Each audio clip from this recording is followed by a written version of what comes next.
Season of Alamo Heights football has arrived. The 2023 Mules set to go to work in a year that has plenty of transition, but also plenty of familiarity.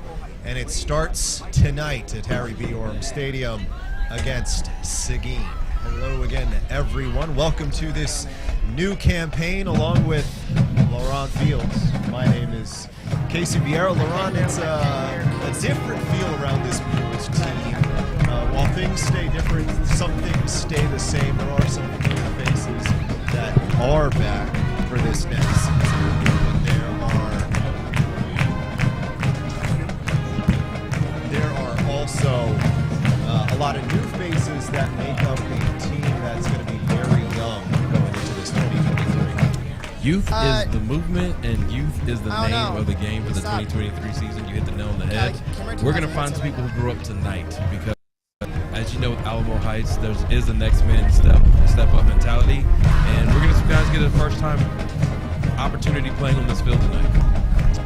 Now, the opposition that they're taking on this evening, a SEGUIN Matadors team that arrives with a lot of youth, but also a lot of experience at the same time. This time last year, they were starting 2 freshmen and 8 sophomores. Well, fast forward to present day, those 2 freshmen are now sophomores, and those 8 sophomores are now juniors, and they're a little bit more experienced, coming off of a winning season, coming off of a postseason appearance, and under head coach Craig Daly, a lot of positive signs to work with going forward.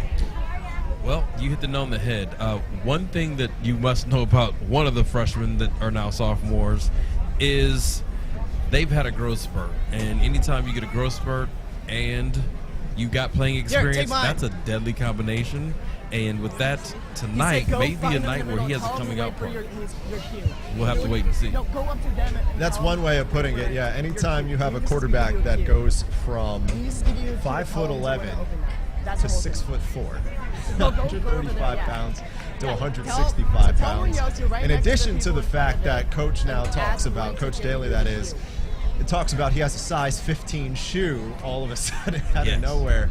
Obviously, a lot of positives on that front as they've tried to take their game to the next level, or take the next step, I should say, in the 12-5A Division I. As for these Alamo Heights Mules, coming in with 3 returning starters. Yes, 3. You counted returning starters. Not on one side of the ball, but total. Yes. 19 out of 22 unfamiliar faces, but it all starts with the guy, the focal point, Michael Terry, back for his junior season, trying to continue his record-setting pace in the early portion of his young high school career. Yes, Michael Terry is that guy.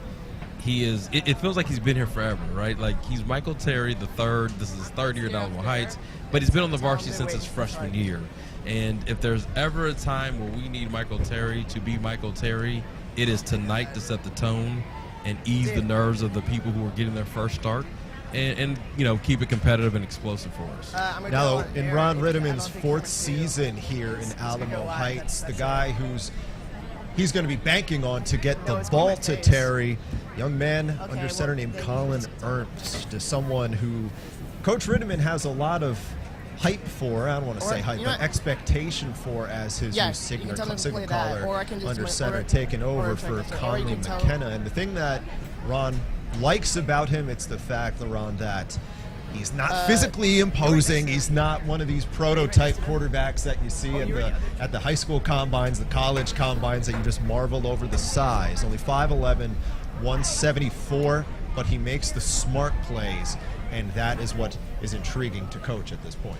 And that's what you have to be as a quarterback. You're the CEO of the team and the offense, and you have to be head and shoulders, neck up. You have to be that guy that the coach can trust and depend on. If you can make smart plays, then you can make big plays. And you know, like I do, Casey, big plays get you points, smart plays don't turn the ball over, and that helps you at least be in contention to win, and definitely not shoot yourself in the foot to lose the ball game. Could not have said it better simply enough myself. And it's interesting that you bring that up, because a lot of this tonight and collectively going forward will be about whether they can manage around Michael Terry, whether they can get the ball to a guy like Patrick Arriaga out of the backfield, how much Bennett Johnson at tight end, how much he sees the ball, gets those opportunities. A lot of fluidity we can expect from this Mules offense. Definitely. You know, one thing about this coaching staff that we have to say is a positive and a plus is they themselves have continuity, and I'm sure they have a game plan that's going to get the ball in their playmakers' hands at the same time, establish the running game to ease the tension, and then spread the ball here and there, like you said, to Bennett Johnson and to others, maybe even Park Zonker or Josh Hurtado, and get the ball moving around so this offense can march down the field. I think that's going to be the difference between this season and last season is you won't see as many big play strikes, and you'll see more of a methodical approach, take time off the clock, balance attack. Alamo Heights coming into this 2023 season, the reigning champions in the 14-5A Division II, a season that was 11-2 on the campaign, and it started, LARHON, with a game against this Seguin team in their place, a little bit different circumstances. Not everybody was available at the time, but when the two teams faced off the first time, interestingly enough, a lot of the inexperienced guys that are on the field right now, at least we're alluding to that, they got their first big minutes essentially in relief, so to speak, last year in that season opener. And kind of an interesting fact that they're going to get their new big minutes now, and it comes against the same team. Yeah, I mean, you hope that bodes well for you, and that's the chess match, right? We're not playing checkers, we're playing chess, and you're hoping that eases their tension. But I always go, the added stress, you're playing at home, you know, you went through your school day at home, it's Alamo Heights, there are expectations, you're living in the shadow of the not just last year's team, but even the 2021 team. And so for these guys to get their big moment at home against a team they should have some familiarity with, let's just hope it plays out in our favor. As the Mules get ready to take the field to open this 2023, they step into this freshly renovated Harry B. Orem Stadium as of 2 years ago, yet to lose a game since this renovation at Harry B. Orem Stadium going back to the 2021 season. Have not lost a district game as well in a couple of years on top of it, trying to offer more of the same of this Alamo Heights Mules squad in Ron Whitteman's fourth season. 31-6 on the year, and an idea of staying fresh. When you've been coaching now for 35 seasons, you would think things get old, but talking to him over the week, it's always a refreshing scent when he has one of these new teams and it gets him going and motivated to start the next season. And it has to, because you get to, Ron is a teacher. He's a teacher of the game. He's a teacher of young men becoming quality men and high character. That's what he's all about. So for him, this rejuvenates you, because you know not that you don't want to lean on players to take leadership roles, but you get to cultivate that leadership and start anew. And so this is a new day, it's a new beginning, a new season, and he has to focus on the fundamentals to make sure that this ball club lives up to the hype. And the fundamentals will be exactly what we focus on in just a moment. We're going to step aside for our national anthem as Alamo Heights and Seguin get ready to kick off the 2023 season.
Alamo Heights Band under the direction of David Stevenson. We were talking about Ron Redeman doing this for a long time. David Stevenson back for another award-winning campaign and doing a good job in the process, per usual.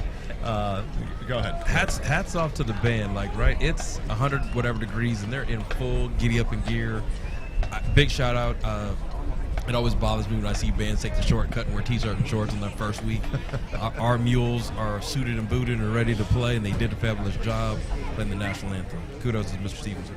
Ron Fields suited and booted, ready to go for this new season, this 2023 season. You mentioned the temperature tonight here at Harry B. OREM Stadium. At the moment, at kickoff coming up in, we'll call it a matter of less than a minute or so, a brisk 100 degrees on the field, or I guess not even, it's probably even more on the field. 100 degrees, it's listed at probably closer to 105 on the field. The ever so enviable task of playing football in August in South Texas. But hey, you know what? That's why we love it, right? Hey, we love it because of that. And home field advantage, A, we're in the press box. B, the home field has the shade. There is an overcast over the shaded spot over the field. So if you're a visitor, you're getting all the suntan. Yeah, and you and I were talking about maybe doing the pregame from the field, right? About that. Yes. So as you can see, the Mules will kick off this new season on the receiving end, going from left to right on your screen. Back to return. It'll be Trip Johnson and Park Zunker looking to do the damage. The sophomore Trip Johnson, someone that Coach Redeman has a lot of hope for in this new season, trying to figure out what works, doesn't work, just like that. Gabe Hernandez gets a new season underway for the Matadors and the Mules. Terry fielding it just outside the 25, doing some fancy footwork with it, getting to the 40. And on to the field comes the Alamo Heights offense. As we mentioned before, LaRon, it's Colin Ertz's job this go around. It is. This is the first opening season, but going back to that kickoff by Seguin, what an interesting choice to pooch kick it somewhat. Sky kick it to Michael Terry in a way and not kick it deep. I don't know if it's because the film last year showed Park Zunker doing a great job of returning the ball, but I think I would have kicked it deep. Just saying. We'll find out. We'll see how it paid off. So the Mules will come out just to the left of the 40 at the 39-yard line against the 3-4 defense that the Matadors bring to the table. And sloppy right off the bat, ball comes loose on the read option. Looks like the Mules have it. They do. Welcome to the new campaign, LaRon. We're explaining. Hey. The ball pops loose. This reminds me of a road trip. It's a little bumpy early. Hopefully that was that jitters and nerves I talked about earlier, and we can settle down. And as you see, the first play was a run play, and I'm going to go on a limb and say the next play will be a run play. Ron Redeman saying earlier in the week to LaRon and I, saying the first game is the first game, and there's always things you haven't seen. I'm sure at some point he has seen something like that, the first play of the first year, go relatively awry, but hey, you know what? You take what you can get. He'll take what he can get here. This is Michael Terry to the left side, getting the block, doing some help with it himself. He's going to get a first down across midfield. And you know the old saying, right? The old ball coach goes to what he feels comfortable with, and he put Michael Terry in the backfield. Michael Terry delivers a 12-yard gain. So let's keep an eye on how many positions Michael Terry plays tonight. Coach Redeman saying at the start of the week that, yeah, no kidding, you can expect Michael Terry to touch the football, but also expect him to mix it up in as many formations as possible. One of them, including him under center, not the case right now, to the left of Ernst in the backfield, but expect some variation and it in plenty. And right on cue, Terry gets it and runs into a sea of white and gold jerseys. Little gain, about a yard, we'll call it. Yes, sir. And this is where we have to be careful, right? I know we lean on Mike Terry, but I don't know if you noticed this, Casey, and I know you did because looking at the same window. I'd say 8 of the 11 Seguin defenders were on Michael Terry, which lets you know they scout They know who our weapons are, so we need this train to speed up a little bit and get the ball spread around. 4 plays, Colin Ernst yet to throw the ball yet, and we'll see if that changes here. It will not. Terry one more time, so we are already at 4 touches for Michael Terry on this opening drive, just a couple minutes into this thing, as he picks up a yard. We'll call it that. 3rd and 8, make it a 3rd and 7 upcoming for the Mules. So here's the run pass option opportunity. Not to make a mistake here, Colin Ernst can probably scoot out and get some yards too. I predict that that's something they're going to start leaning on here in a second. That's the scouting report on Ernst, is that he does move. He can, despite not being, we'll say, the most brawniest stature of the world, he can move with his feet, as he's got 2 receivers out to his left. First pass of the game through the hands of Terry, and we'll see what Ron Ritteman decides to do here on this opening drive. It looks like he's going to go to his punter, which actually ironically enough also happens to be Michael Terry, but what a weapon. yeah, Swiss Army knife, Terry. Such is the life. On that last play, number 2, McCrary, outside linebacker, hybrid corner, Donovan Cray made the breakup on the ball. They had Michael Terry bracketed. And then there's Terry punting it away back on the receiving end. It's going to be Nick Henry, number 18 for the Matadors, as he halts it in at about, we'll call it the 23-yard line, bringing on the Seguin offense. Corey Daly is the guy under center. We talked about his growth literally and figuratively last season, but he's back for another in his sophomore year. The big guy, though, again, literally and figuratively in this sense, John Jackson in the backfield, all-district running back, and you know that's going to be an option today for Daly as well. Listen, I would say San Marcos is very mature on offense, and we'll see. Seguin is going to be very potent. They start off with a pass, and they make the first completion. It's Elliott Weaver on the receiving end, a pair of Weavers on this team. He's the younger of the 2. Elliott, number 10. Creed Weaver, number 14. Other guys to look out for on this Seguin Matadors offense. They like to ride that backfield. Mentioned John Jackson. Holt Haas is their fullback, number 22. Going to get a look at him in the backfield with Daly and Jackson Pond, 85, the tight end. Got a first down coming for this Matadors squad, as here's Jackson finding some space, get to the outside, and here he goes at the 40, 35, 30, trying to break a tackler. He's going to do a touchdown. Seguin, the opening possession for the Matadors. They do it in as grand a fashion as possible. Touchdown, Seguin. It's 6-0 in favor of the visitors. He was patient, found the crack in the crease, 2 fingers, man, peace. He hit that hole and he was gone. It's something we have to show up on the D-line, and they didn't do a bad job, but just he did a better job.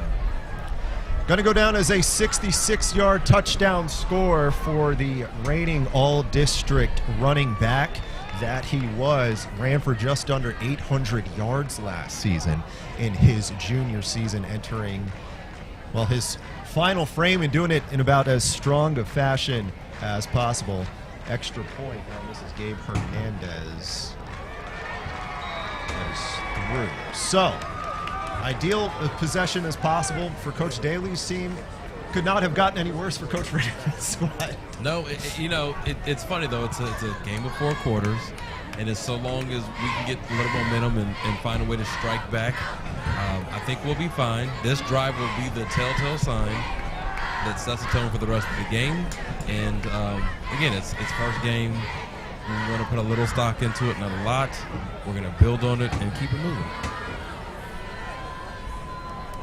Interestingly enough, when these 2 teams met last season, Ron, it was Alamo Heights, despite being undermanned, that jumped out to an early advantage, 13-0, in a situation on the road where a lot of people were very cautionary of the Mules' chances in that football game. But it was 2 scores in the first 2 possessions, and then on the Matadors side, with Corey Daly, his first 2 snaps ever. I was going to say at the varsity level, but given that he started as a freshman, his first 2 snaps ever was an interception and a fumble. Quite the contrast today. Very much so, which gives me hope, right? Like, if it started that bad for him and he was able to will his team and lean on John Jackson and find the moxie to make it happen, and that was a competitive game in the second half. So that's what I'm saying. I'm tempering the moment. They struck first. We have an opportunity to strike back. And we'll see what the Mules will have in store here. This again, Hernandez kicking off. Pooched it last time with Terry flirting around there at about the 25-yard line. Terry on that first drive touching it 4 times and was targeted on its 1 pass. That was incomplete, so we could call it 4 targets, 4 touches and a target, 5 looks altogether. As whistle on the play, and we're going to do this again one more time. Alamo Heights coming in, of course, off of an 11-2 campaign, undefeated in this building last year, undefeated in general in this building since the 2021 renovation here at Harry B. Orem Stadium, and they're going to do that, more of the same. Going to have to bounce back rough first 3 minutes or so for the blue and gold, trying to open this new season on a high. This one a little bit more distance into it deep, as we'll see what they could do here. This is Park Zunker, and Zunker, he gets to the outside himself, back to the inside after the 50, got a couple blockers, all the way to the 30, down outside the 25. Mules needed a response, they got it. Ron Park Zunker, the guy doing the job. Hey, he's used to doing this. This is nothing new. This is what I expected from Park Zunker, and maybe this is the spark that gets the offense going. You've got great field position. You still can do a plethora of things. I would take a shot right here, and I know it's going to go to Mike Terry. Hopefully Collins Ernst went to the sideline, talked to Coach Barenko, got a vote of confidence, and we'll see what the Mules do. So it'll be a 1st and 10 at the 26, and so much of that Mules offense last year was in situations like we're looking at right now, the beneficiary of strong special teams play to set them up in better situations. This is Patrick Arriaga getting his first touch of the afternoon, taking it to the 20-yard line, and we mentioned the special teams. We'll talk about the special teams. Red Anderson was the guy now getting his touches. He's hoping at the University of Texas, but it was the special teams at times last year that really helped put them in plus situations like we're looking at right now. Not just plus situations, it would be the straw that broke the camel's back, because they were scoring on all 3 phases, offense, defense, and special teams. They'd score a touchdown, stop the opponent, kick it off, and Rhett would score a touchdown. So that's a weapon in and of itself. 2 receivers right, 2 his right is Ernst. Got a couple tight ends out there, Bennett Johnson and Anderson Vargas, as Ernst holding on to it, took a big hit. It's going to be a positive gainer. It's not going to be enough for the first down. It's going to be just short, so it seems. 3rd and, we'll call it 1 upcoming. 3rd and 1. Good play call. Went up the middle, got as many yards as he could. Here's another opportunity for the offense to move the chains. Oh, they did get a first down. Oh, there it is. So, Ron Ritterman, what did we tell you at the start of the broadcast? He likes Colin Ernst because his captain, he can do a lot of the little things to keep the line moving, and that one of the examples, doing the little things to keep the line moving. And now he's got a first down coming as we approach the 7.5-minute mark of this first quarter, and the first red zone appearance of this new season for the Mules. Ron Ritterman going to take a timeout to talk it over. Right now is a good time. It's a good time. We'll take it with you. You have an opportunity to get points on the board, settle your team down, get the right play called, trying to coach them up on the fly. This is a Ron Ritterman special, coaching at every turn, everybody on the same page. Not that we're saying we're desperate right now, but it's just good to get a score to ease the momentum of the Matadors. Yeah, we mentioned at the top, talking about this newest season, this 4th season here at Alamo Heights for Ron Ritterman in this first game of this newest season. He said coming in that, of course, win-loss matters. That goes without saying. You're trying to win the game. But as long as you come in better than you were at the start of the day is a win. Of course, we are 3.5 quarters away from trying to figure that out, but we'll find out. And going to be a lot of changeover for this Mules team, returning only 3 starters from the 2022 season. Right now, I'd like to give a shout out to the O-line being anchored by Jackson Hildebrand. They're doing a solid job. They're opening up holes for the running backs. for Colin. They're giving him protection on the one targeted pass he had. So let's see what they do here to help them get in the end zone. Yeah, it's a pair of Jacksons on the left side of the line, Hildebrand and Moore. Hildebrand, a captain on this team. Conway is the center, and he goes right to Michael Terry, who keeps the play alive, gets away from a herd to his left, gets back inside the 10-yard line. Such is life. Put the ball in Michael Terry's hands sometimes, just hope he can do something with it. And that was one of those examples of exactly that, LaRon. Exactly. He ran about 20 yards to get 12 yards, and it was effective. I don't know if that's what they drew up in the dirt, but Michael Terry made magic happen, and now we're inside the 10, and let's see if we can punch it in. Second down. And 3 yards to go on the 9 as the News will join Ernst in the backfield as Terry and Arriaga. Terry again, another touch, working it to the left side. Going to get the first down inside the 5-yard line. So the first and goal situation of the season on the back of Michael Terry as we approach the 6.5-minute mark of this first quarter. And yeah, well, we'll talk about number 2 at length, really, because even if we didn't want to, he's the only. This is not the Michael Terry show. We're not trying to make it that, but he is our best player on offense, and he's the most experienced player on offense outside of Jackson Hildebrand. And if we're going to score, it may be through him. Guys, we will tell you this man, young man, is a specimen. He is 6'3", about 215, and he's one of our most decorated athletes. And now he's got his first score of the season. Yes, they did. All right. Right on cue. Michael Terry, first score of the season, 7-6 in favor of Seguin. Sites will try to knock this up after the 4-yard, call it 3-yard touchdown run from they respond from the Seguin touchdown at the other end.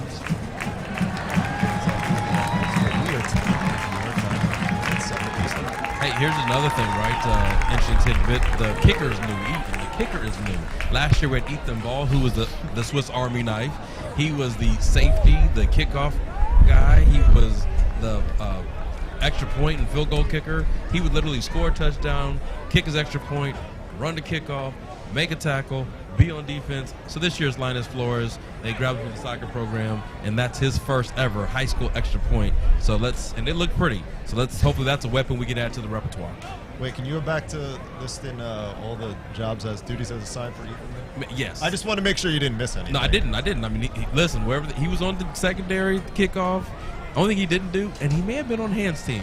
I may have missed that one because he had hands. He didn't run the ticket gate. Didn't run concessions. He could have. Didn't run you water up here for the broadcast. He did that in class. But no, he was, I would ask him sometimes. He'd come into class and like, man, you got to be tired. He's like, yes, I'm sore. Like, I can understand why. He had a lot of mileage on that body. That is how you maximize your high school experience. Definitely. No one can ever say that Ethan Ball let Alamo Heights High School down because he was here. Ron wants his numbers in the Ring of Honor already. I do. Put him on the field next to TRAYLOR AZAR and make it the Ethan Ball field as well. So we'll see what Seguin has as a response here following the touchdown. And the answer is not a whole lot. Nice open field tackle for the Mules. That's Joseph Couturier collapsing and halting the drive, or I should say, put the drive in a little bit less than ideal start for Daly and company. Going to be inside the 20 at about, we'll call it the 16-yard line. This line that's coming back, the offensive line, very well experienced for Seguin. You got a pair of juniors on the left side. Their captain is their center, Cooper Newman. Jake Mahaffey, he is a senior on the right side as well as guard, and Seth Ceballos, a senior at right tackle. So a lot of experience protecting Corey Daly in the backfield, a guy who, well, progressed a lot as the season went along. Not a whole lot doing on first down. Good job by the Mules getting pressure. That was defensive tackle Lauren Christensen, 44, coming in threatening them. Yes, at that moment, we had Lauren Christian giving the pressure, but also we had Daly showing a little bit of his youthfulness. He was impatient, and he threw it away. And in a space like that, you like to see him get out of the pocket, maybe get upfield, get some yards, move the chains.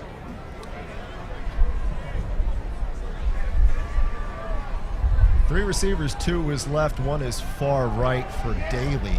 Gonna go to the ground. John Jackson working it up to the 20-yard line after the score last go around. So it's gonna be about a 3rd and 5 upcoming for Seguin after the slow start, the red hot start, I should say. 3rd and 6 upcoming. Mules trying to stand down on 3rd down on a team this year, LARHON, that's going to be relying heavily on that linebacking core, especially in situations like this. Yeah, that last play, Oliver Bruton came in with the force and made the tackle.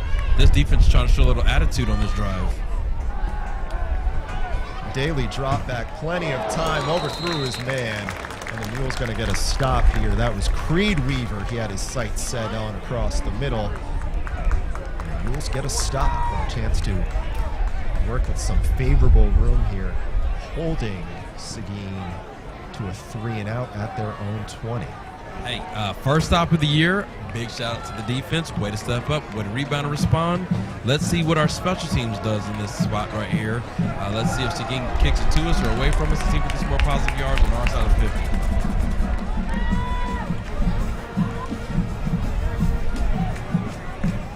This is Landon Trost going to be punting for Seguin, the senior in the backfield. Does a wobbly punt going all the way to the 14.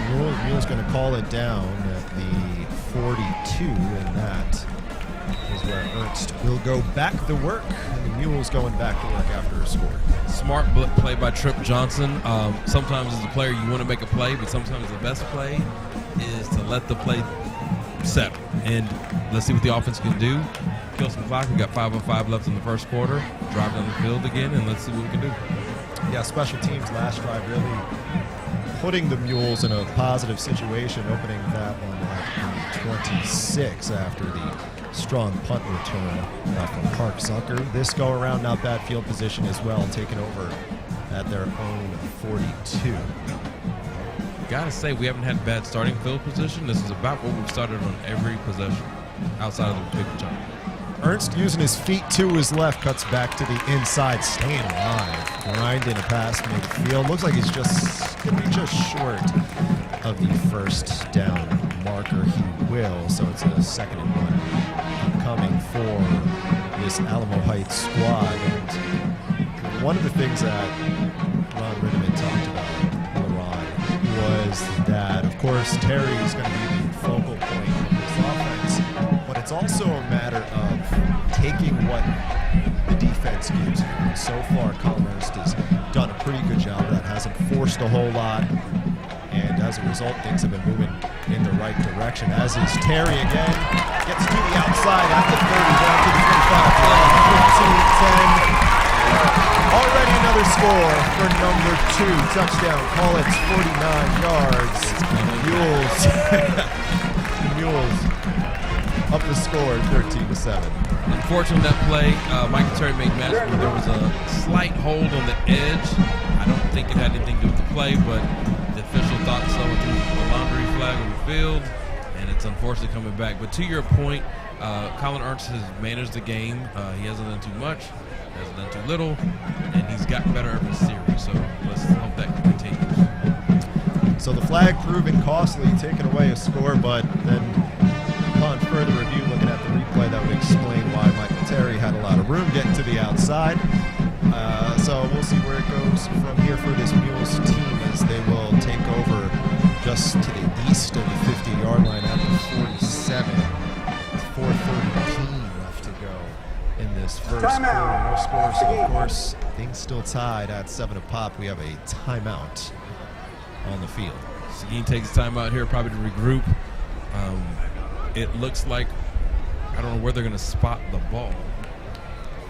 It's a first down, even though there was a penalty, which is always confusing, but nonetheless, he got the first down before the penalty was thrown. So when they come out of this timeout, it'll be interesting what we do as a call. Me personally, I'd say find a way to chunk it downfield. Maybe Seguin's defense a little gassed. Let's go from there. Let's go back to that point we were talking about, though, with the take what you can get kind of approach that Ron Ritterman was mentioning with this Alamo Heights team coming into the season, and I don't want to say it's kind of by default, but when you have as much unfamiliarity on this squad, aside from number 2, it's kind of by default. Keep it simple, stupid. You have to go back to the basics. Probably this. When you first learn how to drive, in most scenarios, your parents don't hand you a Ferrari. They hand you a car. That was not the case with me. It wasn't the case. They hand you a car that if you crash the next day, nobody's losing sleep. They're still not happy, but they're not like you wrecked the family car. So in this case, it's like that. We got a Kia Sophia. Hopefully, as the season progresses, we upgrade, we add some certain packages to the car, we get a 6-inch lift on the truck, whatever. But as you see here, where the training wheels are on, we're just taking what the defense gives us. Defense gives Michael Terry a 5-yard carry up the middle, about 2nd and 5. I like that analogy. Thank you. I like that. You're really digging deep into. I don't know if that was as much experience that you were alluding to there, or no. Well, I mean, no. I did get in a wreck one time when I was young. It wasn't my fault, but I was. It's funny because I was talking to kids today about, driver's ed. How when you and I were growing up, we actually had to sit in a class and do driver's ed. Right. Now you can do an app on your phone, and you may have not been the one to have completed the course. So, just saying. That explains a lot. As Ernst looking deep, got a man way downfield, and Park Zunker just could not hang on to it. It looked like the defense might have gotten a handle on it at the very last minute, but a chance for 47 yards just falling out of the grips of Zunker. So we're going to have a 3rd down and 7 upcoming for the Munoz. Love the play call. Been waiting on it all night. As we alluded to in this broadcast, Michael Terry's the focal point. The defense knows that. You lull them to sleep with the Michael Terry dosage, and then over the top with the Parks dosage, and just missed a completion for pay dirt. We'll see what's coming up on 3rd and 8. That was 26, Jeremiah Dodson getting a hand on it. So a 3rd and 7, 3rd and 8 upcoming for the Mules as Ernst showing off his arm for the first time today. Now he's got to roll out of pressure. Got a host of jerseys collapsing. Now he's out of the pocket at the 25, 20. Got a blocker down to the field. 10 inside the 10 at about the 9-yard line. So Ron Ritterman has been very excited about the ability of Colin Ernst to use his feet in break in case of emergency situations like that, and he almost rips off 40 yards in that situation. The biggest play of his career, needless to say, certainly on the ground, and the Mules are cooking inside the 10-yard line at the 9. Great play call, if you ask me. Drop back to pass, lull him to sleep, catch him on the outside. So 3 down linemen upcoming on the defensive side of things in that 3-4 defense for Seguin. And look at Terry shedding the tackler. That's a grown man run. That's a grown man run. That grown man run, if you want to call it that, picked him up probably an extra 2 yards after breaking the tackle from the 7 down to the 5. And that's one of the things that Ron Ritterman was tremendously optimistic about with Michael Terry. It's the fact that while we watch him and he can do a whole bunch of positive things, there's things that now, because he has put on size, bulked up a little bit, physically, he is able to do now that he wasn't in the past. And right on cue, he's going to line up. You got to switch He's at quarterback. Yep, he's going to line up at quarterback. And this is Terry doing the dirty work himself. Grown man run, more of the same. Had a touchdown taken away, gets it back. No flag on this one. Alamo Heights score. It's 13-7 on the back of Michael Terry's 2nd touchdown of the afternoon. I hate to use the old analogy, but that whole part of like the Red Sea, and he literally walked in untouched. That was Jackson Moore, Conway Hamilton, Alex Westmoreland. They make up that inside part of the line. So Terry is in, capping off what is a 39-yard. No, that is I was going to say that. Yeah. Doing the math on the drive there. So. Started at the 39. Yeah, started at, thank you, 61 yards. Hey, you're better than we're allowed to be off a little bit, right? It felt like 39 yards because Colin erased half of the yardage on his run. So yeah, I'll give you that. I got you, partner. Okay, so 14-7, your score as we hit the 156 mark in this first quarter of play, along with Fields. My name is Casey Vieira. bringing you another season of Alamo Heights football thanks to AH Sports Media, the fantastic crew we got going on here, anchored by John Munoz's bunch and a terrific, enthusiastic cast of characters, of students, we can call them that. Needless to say, they do a good job holding it down again for a new season. Man, this is an awesome situation here, Casey, with a student production. You're seeing this. Students are running the cameras. The adults in the room, we're commentating and broadcasting. As he said, John Munoz is directing. We hear it all. We hear the coaches in the booth next to us. We hear their moans, their groans. We hear the broadcasters communicating, walking in and out, trying to get the right angles for you guys to watch on the YouTube channel. And it's all special because my nerves are settling down, Casey. We're up in this game, 14-7. Things have calmed down. I know it's still early. We're still in the first quarter, but here's the kickoff. So what does Seguin have in store to respond after the touchdown? It's trying to keep the play alive and go to work are the Matadors. That is Donovan Cray, the DB slash linebacker, in this case slash returner, doing a good job turning nothing into something, taking it all the way up near the 35 for the captain, 5'11", 175 senior. Someone Coach Daly over there is big on. Well, of course, he is the captain on this team, so needless to say, but likes his versatility as son Corey Daly gets ready to try and respond and have this offense bounce back. What I've learned about football and coaching, your best players normally do a lot of work. They're going to help turn, they're going to help tackle, they're going to help move the ball forward or defend it from moving forward. This is a huge drive for Seguin. If for them to respond, it's also big for our defense if they can step up again and hold them. Joe Longacre, the offensive coordinator for this Seguin squad, as Daly off play action goes to Haas, the fullback. Oh my goodness, working to midfield and dragging everything blue and gold with him along the way. That is why he wears the figurative C on his chest. Holt Haas, the senior, 5'11", 200, and using every bit of that frame, picking up the first down, moving the chains. He was a hoss, and if you know anything about the Cowboys, he was a Daryl Johnson-looking hoss at that point right there. He did not go down easy. You have no choice but to be a fullback if your name is Holt Haas, right? Yeah. It's by default. It's either a fullback or a linebacker. Yeah. As for their quarterback, this is Daly looking to his right side on the bubble screen, nothing doing. A negative play. Mule sniffed it out. Looks like it's going to be about a loss of 3 or 4, a host of tacklers in on the play. Along with it, Cortland Hanna, the senior, leading to a 2nd and 13 upcoming. You know what's interesting right now? Seguin's trying to open it up. They're trying to go with the passing attack. I'm going to be honest. I expected more from Daly. Right now, I feel like they still have the training wheels on. He's attacking sideline to sideline. Most of the plays that Seguin's gotten have been explosive plays. Right now, he's playing it safe. So let's see what happens. Sophomore Daly coming in top offensive newcomer. He was voted last year in the 12-5A Division I, trying to play the part here. And another screen pass again sniffed out by the Mules secondary. That time it's the safety Aaron Silva collapsing, making a play.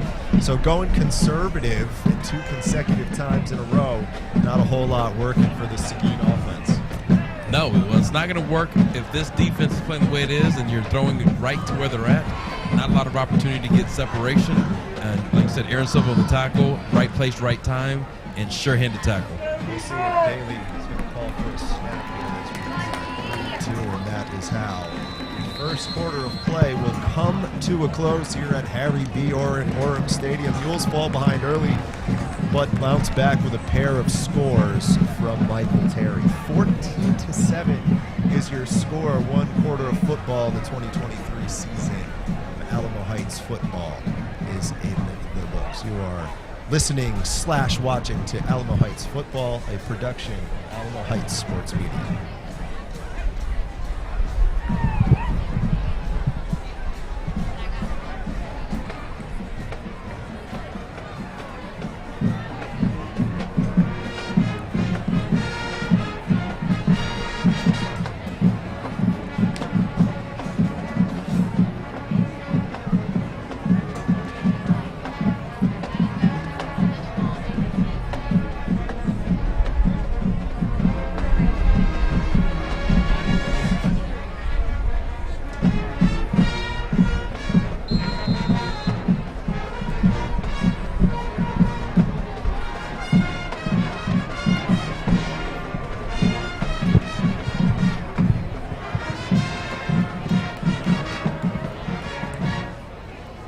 So a 3rd and 11 upcoming here to open this second quarter of play.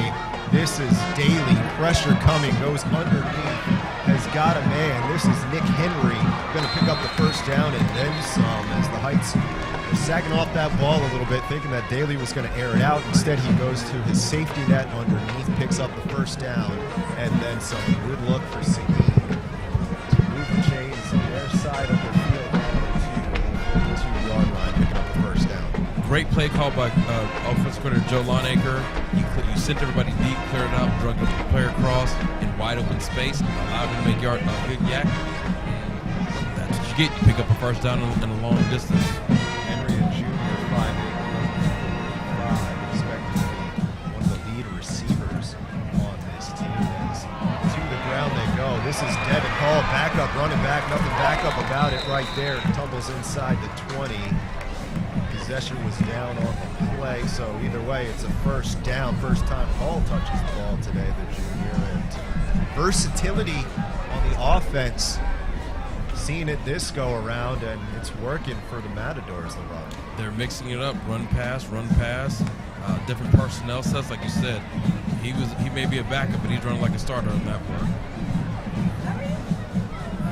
Pair of tight ends to Daly's right on the field as he's back in the shotgun from the 20. Once again, one more time. This is Hall. Hall getting to the outside. He's going to score. Touchdown, Seguin. They might have found the hot hand in the backfield. First it was John Jackson. Now it's Devin Hall. Extra point away from tying this game up at 14 apiece. Hall showed a great burst, broke it outside, got upfield, and found the end zone. Sounded like he was hungry for a 6, and he definitely ate it up.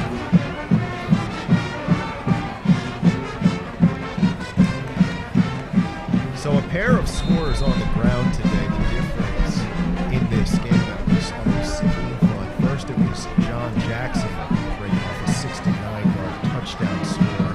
Now it's, again, don't want to call him the backup because there was nothing about that. That was secondary worthy, but Devin Hall to score tied up at 14 apiece. And something that, I don't want to say concern, it's a little bit of a condescending term. I think it's a bit too strong. With this young Alamo Heights defense was kind of adaptability to situations like that because of the inexperience. And when they're facing teams that give you different looks, like we saw on that possession, it can be a learning experience, and that might have been a product of that right there. And credit to Seguin, they did a good job, like you said, run pass, run pass, run pass, and it worked. And now it's a matter of how that defensive side, Jordan Ricker's defense, can respond next go around. Well, the good thing, the positive note is, like you're saying, right, it's a concern, but not like in the negative sense. We were concerned after the first touchdown on the John Jackson run. They came back and had 2 stops. So now we have to see if they can come back and get more stops once they make the adjustment.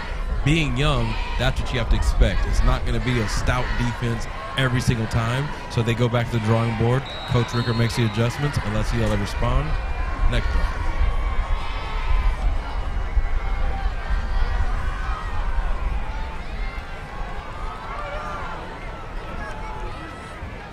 This will be Hernandez kicking off, the sophomore for the visiting Matadors, as again he looks to play conservative. This is Terry going to field it at the 20. Called for a fair catch, probably a second too soon. At least from a distance, that's what it looked like. And No, it was too soon. It was probably too soon. And he even knew it because he was running after he caught it. Yeah, he even knew it. He had room to run, did Terry. Kind of shoulder shrug after that, so it's going to be Alamo Heights ball on the 19-yard line. That was one of those situations where you probably practice doing a fair catch in practice a bunch of times, and just natural instinct, you throw your hand up because after he caught the ball, he saw an opening, daylight, and it's too late. He waved his hand. Said the 19, going to be the 25-yard line for the 4th series of the game for this Alamo Heights squad. Colin Ernst looking really good that last possession, using his feet to keep the play alive, keep the series alive. It was a 39-yard score. That was the difference, or that was a catalyst. Right on cue, this is Patrick Ariana out of the backfield. 6'1", 194 of him, a guy who Ron Rittiman lets it be known, 21, you're going to get some touches. He's a tall kid, like, and he's every bit of that frame and that poundage. It's a contrast from last year. Bennett Flesher was a hammer, and he was a saw. Like, he was in the passing game, he was in the running game, he was great at pass blocking. Patrick Arriaga has that ability to do that as well, just a little bit taller frame. Arriaga back in there again one more time. Got a pair of receivers. Ernst has to his right, as well as 2 tight ends out there. Out of the shotgun, Ernst using those feet, nothing doing, not going to pick up much.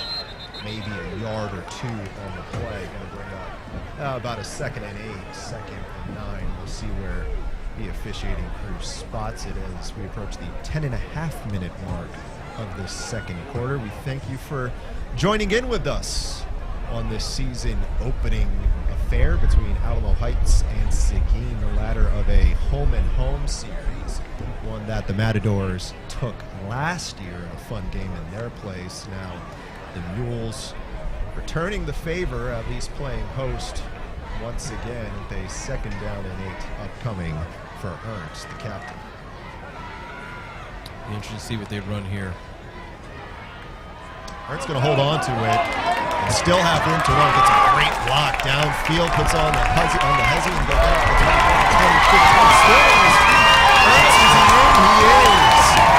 Colin Ernst again showing off with his feet. Ron Rittiman saying, all right, might have found something with my signal caller under center. Put it in his hands, let him go to work. Works immaculately that time. Alamo Heights regaining the advantage, 20-14. Mules an extra point away from making this a 7-point lead. Good thing there, Colin Ernst takes off, but he got a great block on the outside by his receiver, which allowed him to spring. But even more so, he was so determined to get that touchdown. He shrugged off a tackle, and one came from behind him. He lunged into the end zone. He would not be denied on that play. Yeah, that was Park Zunker hustling down the field, number 7 for the Mules. It's the 2nd time we've seen Zunker do something that has really been crucial to this offense. Extra point is good, but the first time we saw Zunker with a big kickoff return that went all the way down to the 26-yard line, which ultimately led to Alamo Heights points. And that time, a big block which set the way for the score for Colin Ernst as Alamo Heights regains a 21-14 lead. In that quarterback position, Ron Rittiman saying it was fluid. Maybe fluid's a little bit broad, but I think when you have such a constant as Conley McKenna was last year, everything is fluid. Well, yeah, I mean, anytime you're breaking a new quarterback in, depending on what you're looking for your offense, it's fluid because the backup quarterback, Robert Mickler, is a different type of quarterback than Colin Ernst. Mickler's more of a pocket passer. Ernst is more of a athletic running quarterback that can throw certain routes well. And so you, as a coach, you're like, what do I go with? Do I lean with experience, someone who got some playing time last year behind Colin McKenna, or do I go with a fresh face? And you also like to reward players in your program and give them the opportunity to lose it or keep it, right? You don't want to just find a new guy unless they moved in like Sunshine in California, 6'4", chiseled, and can do everything they can. Great kickoff by Linus Flores, by the way. I mentioned Mickler Jr. behind Ernst, more of the prototypical kind of build, so to speak. 6'2", 217, contrary to Ernst's 5'11", 174, like you said, more of your prototypical pocket passer, if you will. And on the subject of pocket passer, we'll see what Daly can respond with. Corey Daly at this point. Last season ultimately turned into a pretty good year for the sophomore. Thrown for over 1,900 yards and 28 touchdowns. Part of the reason he hauled in that offensive newcomer award in 12-5A Division I. And he led his team to a playoff appearance. Looking at the outside this time at the 30. It's going to be Elliott Weaver with a positive gain. 2nd down upcoming. 6 yards play. As you see there, right there was a battle of wills. The offense made a nice pitch and catch. Defense responded, made a good tackle. Do we have a player down on the sideline? Yeah, it looks like Weaver. Looks like Elliott Weaver. Elliot Weaver down on that play, taking a closer look. I see the Alamo Heights training staff running over there.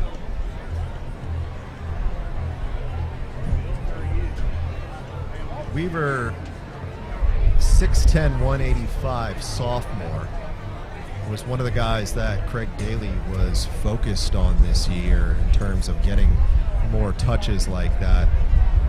Scat report says he can run a 4.5 40 time, and up to this point, you know, he's played the part of a guy who can move a little bit. So this is unfortunate to see. Very much so. With Weaver down on the play. So while Weaver gets worked on, let's recap this one a little bit, LaRhon. Seguin jumping up to an early advantage. John Jackson with the touchdown score, which was countered promptly by a pair of Michael Terry scores, which ultimately led to another score. On the other side, Devin Hall bouncing back out of the backfield. And then Colin Ernst showing off his feet for the first time with that lengthy score. And that's how we got to this 21-14 advantage. You hit the nail on the head with the recap. I don't know about you, but coming to this game, I expected to be high scoring just because I felt like both offenses had the playmakers.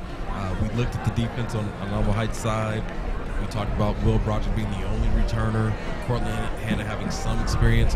But when you're replacing 10 people on defense, you don't expect it to be a shutout. Offensively, we already talked about that ad nauseum, that they have a playmaker in Terry. So it's one of those things where you knew you were going to get some traction. You didn't know all you were going to get from Colin Ernst.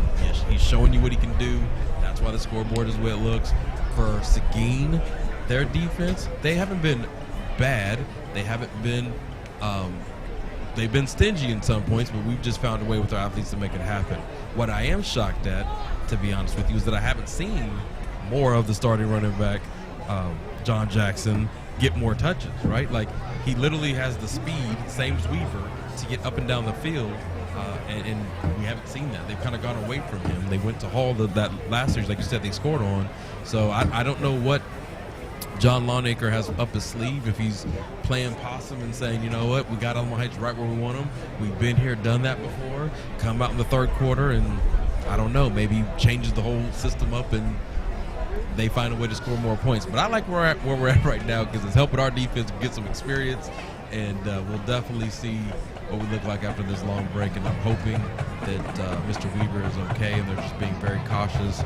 This is a game that's violent, and it's a sport that injuries are bound to happen, and you never want to happen to your loved one. You always want the medical staff and those that are involved to do their best and have time to work on the player. We're going to hit the pause button as he gets worked on. Alamo Heights on top, 21-14 in the Alamo Heights and Alamo Heights Sports Media production.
like professional productions. It's great that we have such good equipment and the opportunity to, you know, learn how to do all this great stuff. When they look at their product and have a sense of pride in it, when they see it all come together and they start sharing that content, and they start seeing, well, I'm really a part of the team here. And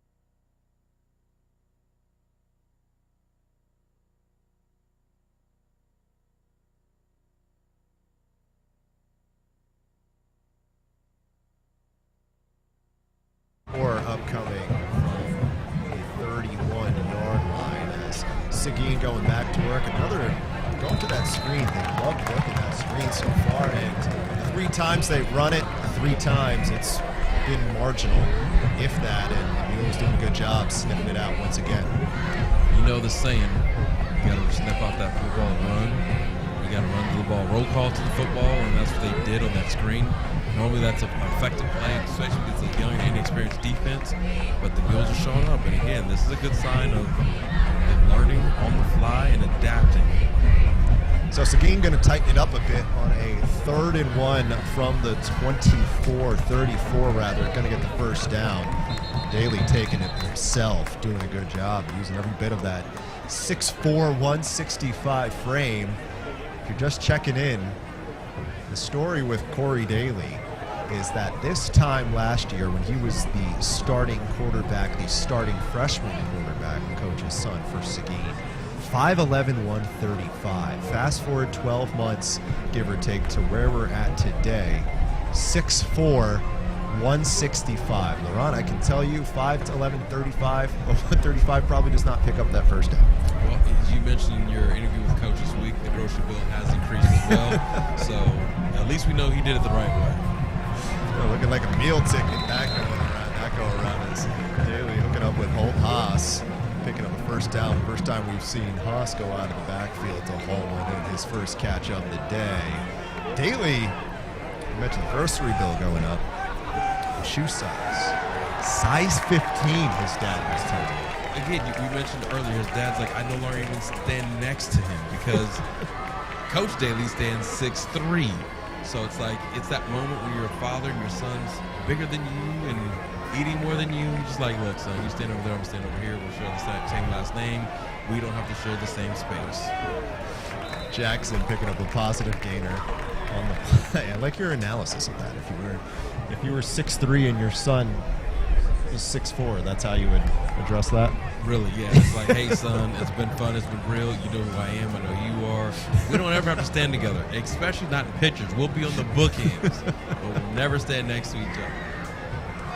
Noted. To be fair with Daly, he comes into a situation where his dad, Craig, was a Seguin main staple, big name in that town, and this time last year, a very polarizing spot to be in. I guess really in general, a polarizing spot to be in, as it's Jackson again running it to the outside, gets it inside the 30, and the Seguin offense starting to come together a little bit. Another first down, 3rd of this drive, but It's like it's coming back. there you go, right on cue.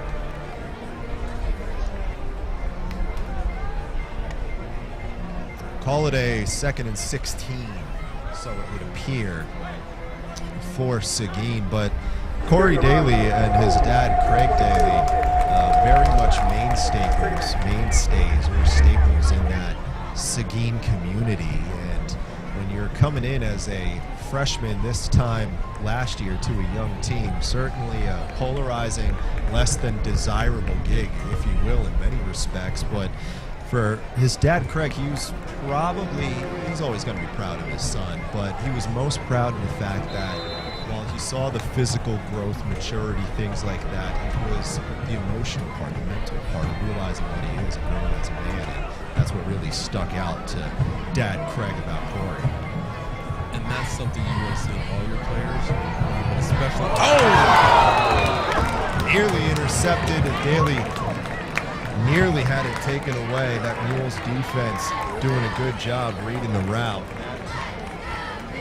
Max Bacon getting in the way. Almost a game-changing or a drive-changing turnover, but instead it'll be a 3rd down and 15 upcoming for the Mules. Daly, as much as we're praising, just overthrew his man a little bit. Yeah, he's been been off a little bit on his deeper throws. That one was a very errant throw because the only person who had a chance to catch that was the one man that dropped it, and that was Max. Maybe he had too much bacon this morning, but we'll see if he can redeem himself. Daly one more time looking for Nick Henry. He's got him. He's going to be short of the marker, though. We'll call it about 3-4 yards, if you will. Going to present what would presumably be a 4th and 3, 4th and 4. So head coach Dad Craig Daly looks like he's going to keep the offense on the field here at the Heights 44-yard line. So a chance for the Mules to hold things down. The first 4th down opportunity on both sides of the ball for each of these two teams. This is a critical play here. If the defense gets a stop, it builds momentum. Like I said, Max Bacon was in position last play. Right now, you have to expect another drag route or a screen play. Pair of tight ends out there. As receiver far north is Henry. To the ground they go. Oh! Nothing doing. It's Devin Hall that stood up, and the Mules defense collapsing. Aaron Silva and a host of blue jerseys. Nothing doing on the play. Turnover on downs. Ron Ritteman's defense coming up big. Certainly the best defensive position, or possession, I should say, at this point that we've seen through this first quarter and a half. Coming up big. And now an opportunity for the Mules to tack on to that 7-point lead. The beautiful thing right now is your defense is growing confidence. Your offense is growing confidence. The trajectory is up. Right now would be a great feeling if they could take 5 minutes off this clock and march it down the field. Jordan Ricker's defense doing the job as it's to the ground. They go. The Mules nothing doing right there. That's Arriaga brought it into a host of Matadors. A defensive line that's anchored by their nose tackle, Everin Contreras, a 4-year starter. 5'10", 250, lining up right there, smack in the middle of that Seguin defense. 60 tackles last season. We talked about some of these other 4-year starters. 4-year starter on the defensive end, now a captain at really one of the more notable, I want to say most notable positions you could have in the sport, but right smack in the middle of a young defense. Congratulations, Evan Contreras. That's what you get. As this is Ernst running into a pair of Matadors. Not much of a gain on the play, call it 2, so a 3rd down upcoming for Alamo Heights. This is not an ideal situation. We've gotten 4 yards in the last 2 plays. So this is a big 3rd down. The clock is still at 5 minutes and 50 seconds. Coach Branco has a decision to make here. Do I tuck it and run? Do I involve Michael Terry? Do I let Colin Ernst run it outside? Or do I get somebody new involved that Seguin hitting focusing on? We got Michael Terry split out wide on the left side. So a 3rd and 6 upcoming for the 48, from the 48 for the Mules. Trying to pick up their third down conversion of the day, as kind of force-fed it to Terry that time, did Ernst. A pair of Matadors collapsing on the play. In on the play was Ian Moreno, safety, and Jeremiah Dotson. And Ritteman on the 4th and 6. Looks like he's going to send his special teams unit out there. Like we mentioned before, that entails Michael Terry also punting. So Alamo Heights can't do anything with it, going 3 and out off the turnover. Yeah, this puts your special teams in a pickle when your best player is the puncher. The defense doesn't know. They almost have to line up in a regular defense, which messes up your return game if you're the punter. Terry's punt, that's Henry. Keep a little bit of an eye on it, conscious eye, hauling it in at what's going to be marked down at the 17-18 yard line. Matadors will take over from there, as we should acknowledge.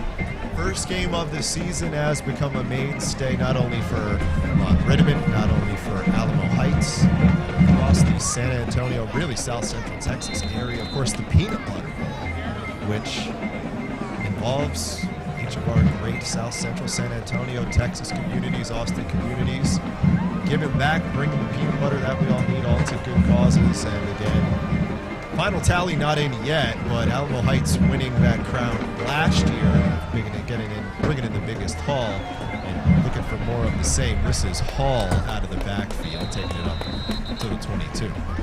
Nice play call by offensive coordinator Joe Longacre.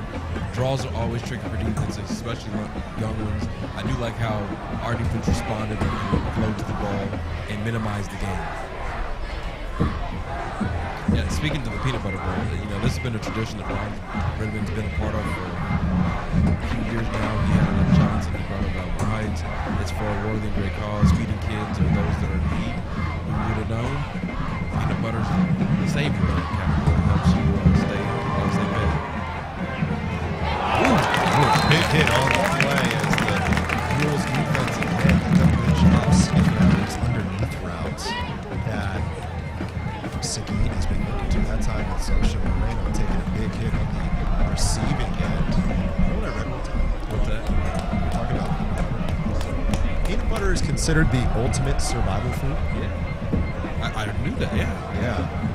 The ultimate, like if there was an apocalypse or something like that, why there would be an apocalypse at New York Stadium on Friday night in August, I'm not entirely sure. That heat feels like an apocalypse. So. Heat is pretty apocalyptic. That's what they say. In good shape.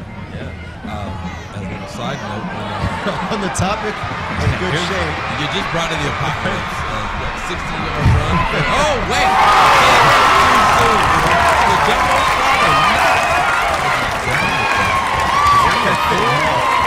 Devin Hall was gone, but that Knights defense getting back in time. It's one of those let's celebrate that play. The reality is it's going to be a first and goal inside the 5-yard line for SEGUIN, not too far away from the time. This man got all locked up in peanut butter, and Devin Hall's over here. He put the jelly on that. I know, he put the jelly on it. He did all that and then some. He said, we have a game to focus on. Yeah. He did exactly that. Devin Hall, he's been a monster today for the Matadors, doing more of the same. It's going to be a first and goal at the 4 upcoming. Speaking of apocalyptic, I'm sure Coach Daly was feeling very apocalyptic for me to get it. So it's John Jackson, I should say, John Jackson back in the backfield. He's going to be the one to get the touch. It's going to be a positive gain short of the end zone. All at the 1-2-yard line, right at the line. That duo, not as much talked about going into this, or maybe that was Daly's back pocket thing, knowing that he was talking to that Heights radio crew, but Devin Hall was not as much the guy who said, hey, keep an eye on it. It was John Jackson. That's the one everyone from around the community knows. That's the namesake, but it's been the tandem of the two who've been doing the job, and doing the job right on cue. It looks like Daly will be short. All right, so a 3rd down and goal from inches out from the Mules. Look at that, LeBron. Yes. Less than, we'll call it about nose of the football. Yeah. This right here is where your O-line coach gets his extra bread from, because he's going to tell those boys, give me a good push. And as you mentioned earlier, Daly with the 6'4" frame, you can lunge, or you give it to one of your backs. You got the hops. Hops are good for a good push. 4 down territory, right? Yeah, this is 5 down territory. 5 down territory. So 3rd and 1, 3rd and inches and goal inches away. Instead, they go to the outside, pitch play, touchdown. John Jackson, once again, the Mules bit. They were banking on Daly to go underneath or over the top again, but instead it's the pitch play of the outside. John Jackson, his 2nd score of the day. We're an extra point away from this being tied at 21 apiece as we approach 2 minutes. I don't want to say that was a deflating score for the Mules, but it just kind of took away all the work, right? If this is the way it holds up for the next 2 minutes and 1 second, you'll take it because you go in even, but you're like, man, you would like to get a little bit more separation. Joe Longacre had the defense caught off guard on that one. And that they were anticipating that ball to go right up the middle, whether it had been Daly, whether it had been Holthaus or even Jackson himself. But Jackson instead, the pitch play to the outside, masterfully executed and tied up at 21 apiece, thanks to the score from number 21, John Jackson. A guy last year, a shade under 800 yards, 9 touchdowns on the ground, 3-year starter, and a good start to his senior year as we approach half. 2:01 left to go, tied at 21 apiece. What we like about this game tonight right now, both teams are, for the most part, we can call them even. And right now, the game is even. So if you're Coach Ritterman, if you're Coach Daly, we can talk about this more in a minute, but you're going to halftime feeling pretty good. I'm sure, you know, like you said, this is game one. There's a lot of things you can correct. We can talk about that, coach speak. But we do know that right now, we just can't do anything to give them back the ball in the next 2 minutes or 1 second. You're hoping for a good return right here from your special teams at third phase of the game. Special teams even just set you up a good field position. I'll take a line of Flores field goal. So as LaRhon said, 2:01 left to go. As the Mules last possession took over it after a turnover at the 40-yard line, did not do anything with it. But largely in this football game, they've been working with very good field position. And this looks like it will be more of the same, but they can't hold on to the football, recovering it on the back end and going to work are the Mules. This one, Will Broderick, able to hang on to it. Play call dead at about the 25, 26 yard line. So 153 for Colin Ernst in this offense to try to put points on the board heading into the break. Two things here. One, not to be too overly critical, but I think that the referee crew missed one here. There was offsides in that kickoff. The line was way ahead of the ball. But secondly, right here is a moment where you can make a statement. If you're Colin Ernst, this is where you have to show you're the senior, you're the leader, and you have to make another play. And that is something, this is something that I'm looking forward to right now. We have Michael Terry in the back. What formation is this? You have Terry in the backfield. You have Ernst in the shotgun right in front of him. It's Terry. Pistol formation. That's the first time we have seen him out of the pistol. With With Terry in the backfield as well. Most of the time you see the Wildcat with Terry, a wild mule. The wild mule. Sounds ambitious. Is that a nickname that's going to be Michael Terry's by the end of the year? He doesn't really. I mean, I feel like MT3 is kind of lazy. Well, but it's apropos. marketing. It's apropos, Yeah, right? I Like mean, you can't, just because it is low-hanging fruit, it is what it is. You got to take what you can get. No, nobody complained about MJ, right? MJ, like that's what it is. Hurts deflected and intercepted. That's Jeremiah Dodson off the deflection, and now Seguin going to take over in fantastic territory. Another scenario where Hurts maybe forcing the ball a little bit to Michael Terry. That was something that Ron Ritterman talked about was, yeah, that's the guy we want to look to, but you got to be careful with it. And that was the case right there. Reggie Richardson, linebacker, outside linebacker, was the one who deflected it. But now the tables turn, LaRhon, and an awesome chance for Seguin to go on top and take, or at least put some points on the board for the Matadors. And they will ultimately have the ball in the second half as well.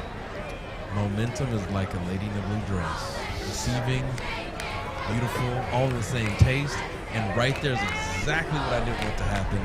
I didn't think we needed to put the ball in the air, but we did. And nothing good happened out of it. That's the third time we've thrown to Terry where there's been bracketed coverage. This is Jackson again one more time. Positive gain on the play, taking it to the 35 as we tick towards 1 minute to go in this first half. And we'll see how Craig Daly and Joe Longacre play this. How conservative, how aggressive they will be. It's going to be about a 2nd and 5 from this 35. 2 timeouts, or rather 3 timeouts in the pocket of Seguin to work with. So plenty of cards in hand as the winner of the first half. David in the backfield. And a pair of backs, Haas and Johnson along there. Jackson should say. And this is Devin Hall, rather, taking it to the 30. Looks to have the first down. Timeout. The line moving for Seguin as this one goes down to 29. Timeout.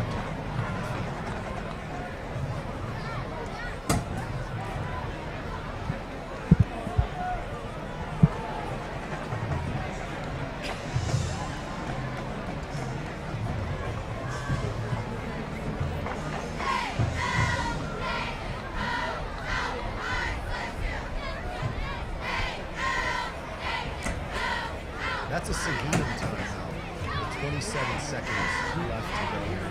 First and 10 from the 29-yard line. We'll see what Rittman's defense, Jordan Gregory's defense can come up with here as the Mules,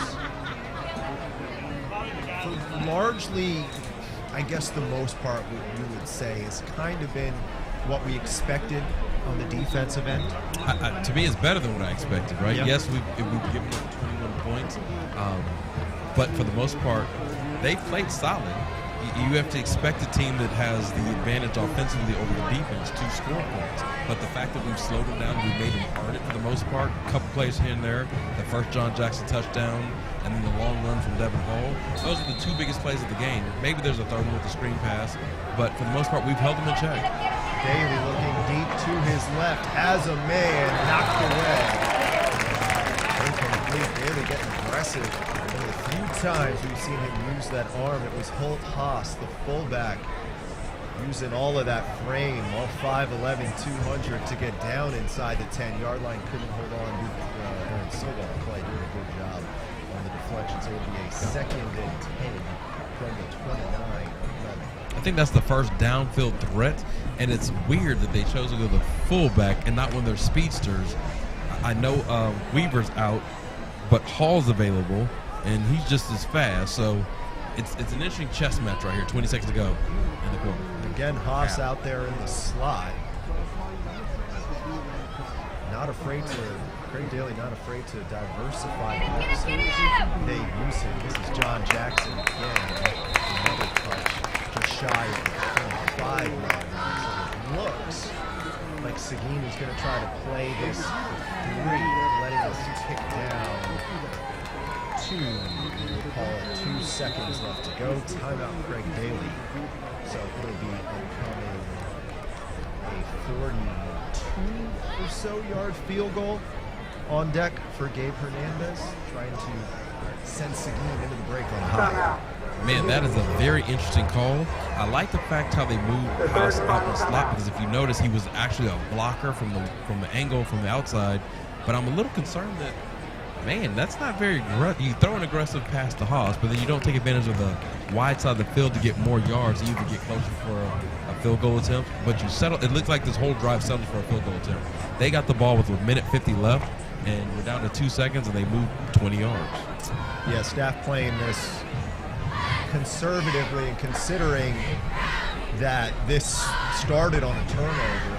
Craig Daly probably looking at this and saying, okay, we know we put ourselves in the best position to get the points, considering we were at a disadvantage when this started, get the turnover, and now a chance, if it is going to send out Gabe Hernandez, to pick up a 43-yard. Don't see him out there. It is not, which makes this a little bit more dialogue, so to speak, as to why they didn't try to get off one more play. But either way, that's not the case. Ron Rittman probably wondering the same thing. He's going to take his next to last. So timeout. why the call. Go on to take that timeout, let the clock tick down, and then avoid that 1 point. I can't make sense of it, right? Like, unless your kicker's a freshman, which I don't believe he is. No, Gabe Hernandez is a sophomore. What when I mean freshman, I mean maybe like, for example, our kicker line is his first year kicking, soccer player, right? Unless that's the case, which I doubt, I don't understand the thinking here, because as you alluded to earlier in the broadcast, they will get the ball back in the second half. So you think you'd be a little bit more aggressive, knowing that you have that in your back pocket. I do understand that you can go and get 3 points and get the ball back. Two things can be mutually exclusive. But at the same token, just the way this is unfolded, your running backs have been gashing us, and you've thrown the ball twice. Not bad calls, it's just that that's not your strong suit. You haven't gone to your ace in the hole, and so now you line up with your offense on the field with 2 seconds left. Maybe the kicker doesn't have the range, but we didn't see a play to set him up to get that kick. So this is going to be very interesting. We got a bunch formation on the left, and maybe there's some trickeration in this play. You even have Michael Terry and Bennett Johnson playing safety all the way back there as Daly's going to toss it up one more time. Nothing doing. Knocked down by the Mules, and that is how the first half of play is going to come to a close. Albert Kohlblazer, a man getting a hand on it. And that is how the first 24 minutes comes to a close. Alamo Heights and Seguin knotted up. Peace. On the field, we have some Ron Rittiman on the sidelines.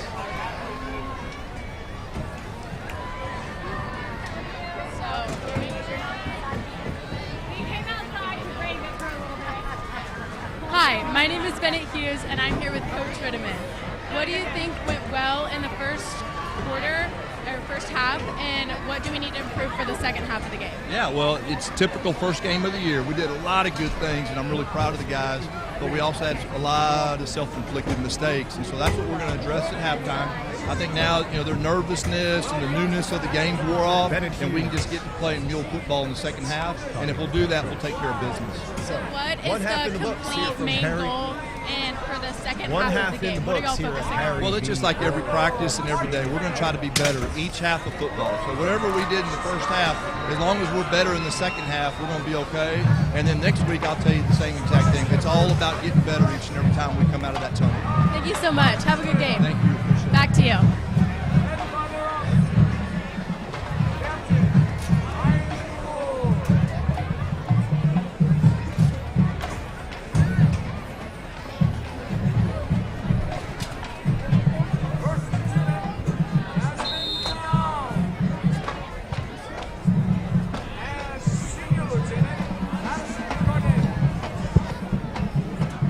David Stevenson of the Alamo Heights Mules Band going to take us into the break here at Harry B. Orem Stadium. Alamo Heights and Seguin tied at 21 apiece.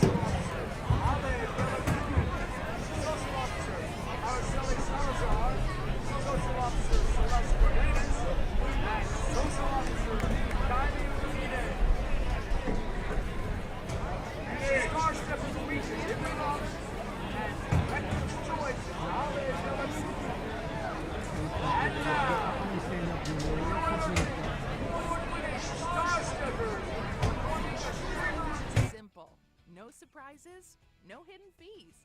Visit gunauto.com today. Go Mules!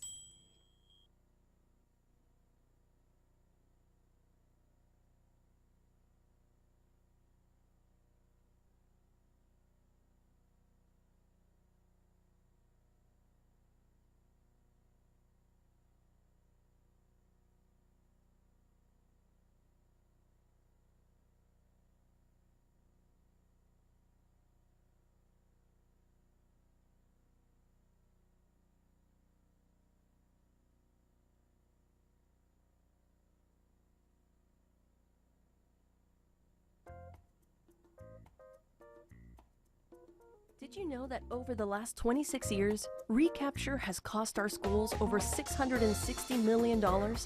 Despite the cost of recapture, Alamo Heights continues to uphold the tradition of excellence. Because of you, our community. Each member of our community can support our schools year-round by joining our Mules Monthly Giving Program, or by becoming a hero for Heights. Join our community in celebration at Greater Heights Night in the fall and at Reunite at Heights in the spring. Make a meaningful one-time gift to our teacher fund or endowment. Our goal is to raise $1,655 in salary support for every AHISD teacher and staff member. All donations from our community help uphold the tradition of excellence. Does your home have cracks in walls? Hard to open windows? Is the concrete around your home sinking or uneven? If so, don't let the problem get worse. Call Baird Foundation Repair. For over 50 years, Baird has been committed to providing foundation and concrete repair solutions that last the lifetime of your home. Baird is a third-generation family-owned and operated company that restores peace of mind to homeowners by fixing it right the first time. Call Baird Foundation Repair today for your free inspection. Some national banks want to... Well, agree to disagree. At Broadway Bank, we're partnering with big tech firms and local vendors to do things differently. We're building a best-in-class customer experience that lets you connect with us 24/7 without sacrificing the personal service only an independent bank can provide. Award-winning and based right here in Texas. That's modern banking. Visit us at broadway.bank. Hi, I'm Taj Young with MUNOZ Sports Media. I'm here with Administrator Reno. Reno, how did oh.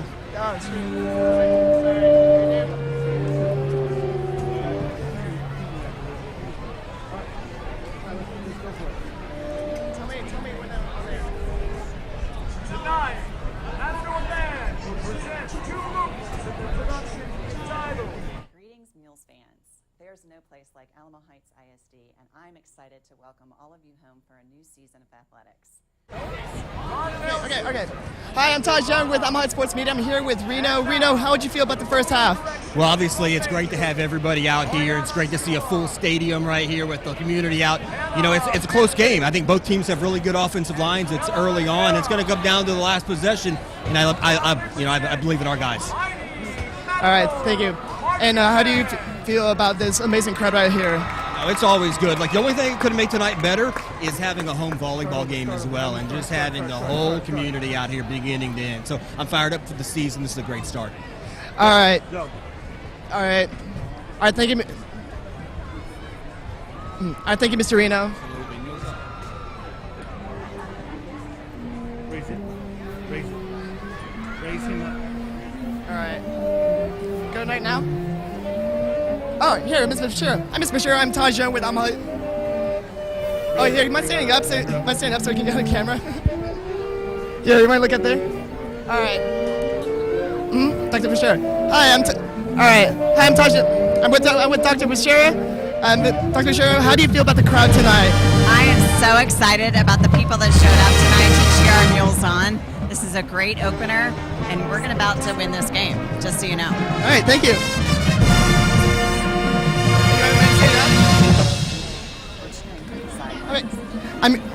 I might look at the camera right there. All right. I'm here with Miss Salinas. Miss Salinas, how do you feel about this first football game here at the high school? I think it's an amazing night. We have fans galore. It's a great first Friday Night Lights for us. All right, thank you. All right, let's talk to the camera. Get on. All right, Mr. MUNOZ wants you to get out for the camera, please.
Ladies and gentlemen, please direct your attention to midfield for a special presentation.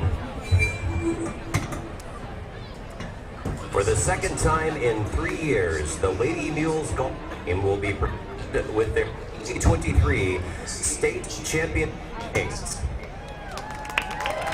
These young ladies has worked to achieve the ultimate award in all of high school sports, a state championship. All 10 team members made significant contributions to the team's success by qualifying 2 teams to the state tournament. The team has placed 3rd and 5th in the 12-team field. The blue team has claimed 2 state titles, 1 second-place finish in the 3 years. Let's get on our feet and congratulate each of these girls if they receive their state championship rings. Our 2026 graduates, Jules Mahan and Kate Elko.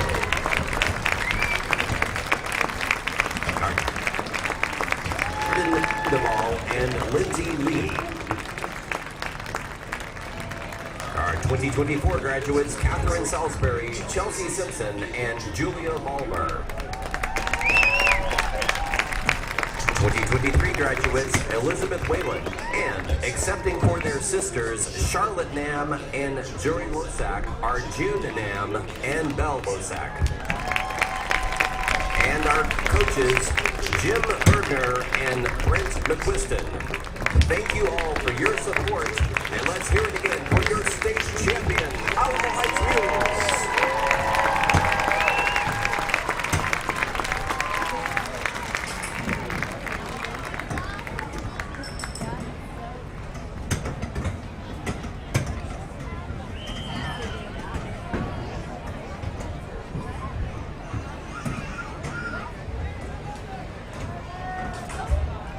And now the Mighty Mules Band would like to recognize the following members for their hard work and dedication this week.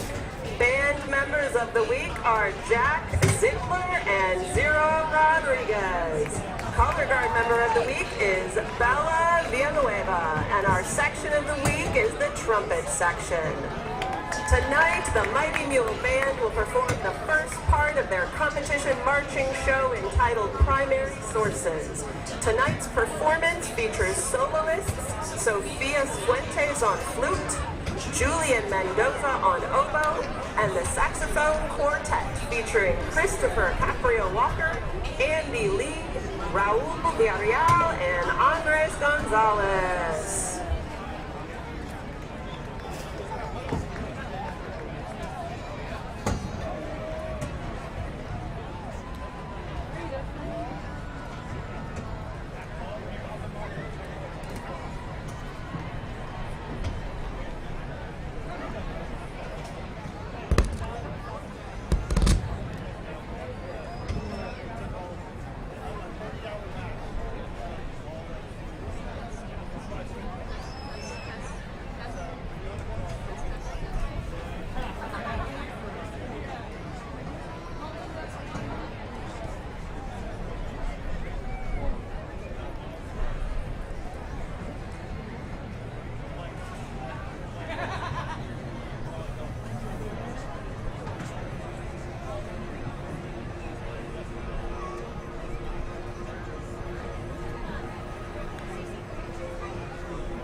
Band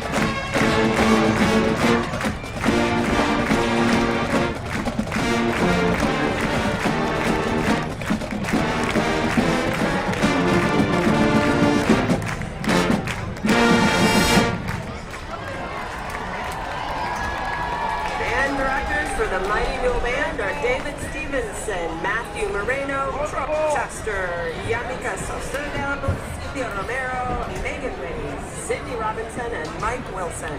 The voice of the Mighty Mule Band is Dr. Ann David. Go Mules!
Once again, we want to thank our stadium sponsors throughout the game: HEB, Gun Automotive, Baird Foundation Repair, Methodist Healthcare, Broadway Bank, and Luther King Capital Management. Thank you to our stadium sponsors for supporting Alamo Heights football.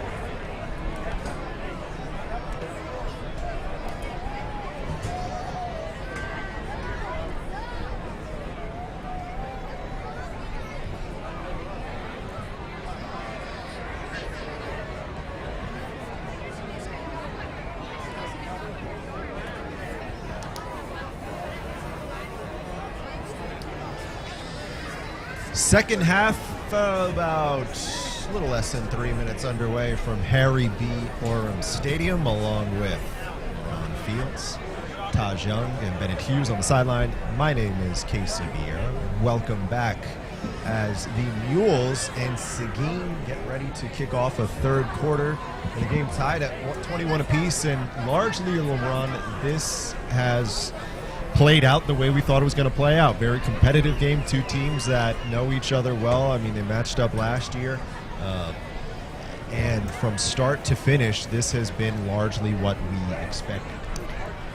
Yes, and yes, and yes, and I still expect a little bit more. I know it sounds cliche to say yes, but I expect a little bit more. We're watching the quarterbacks warm up on the field, and if you're Ron Ritterman, you got to be happy.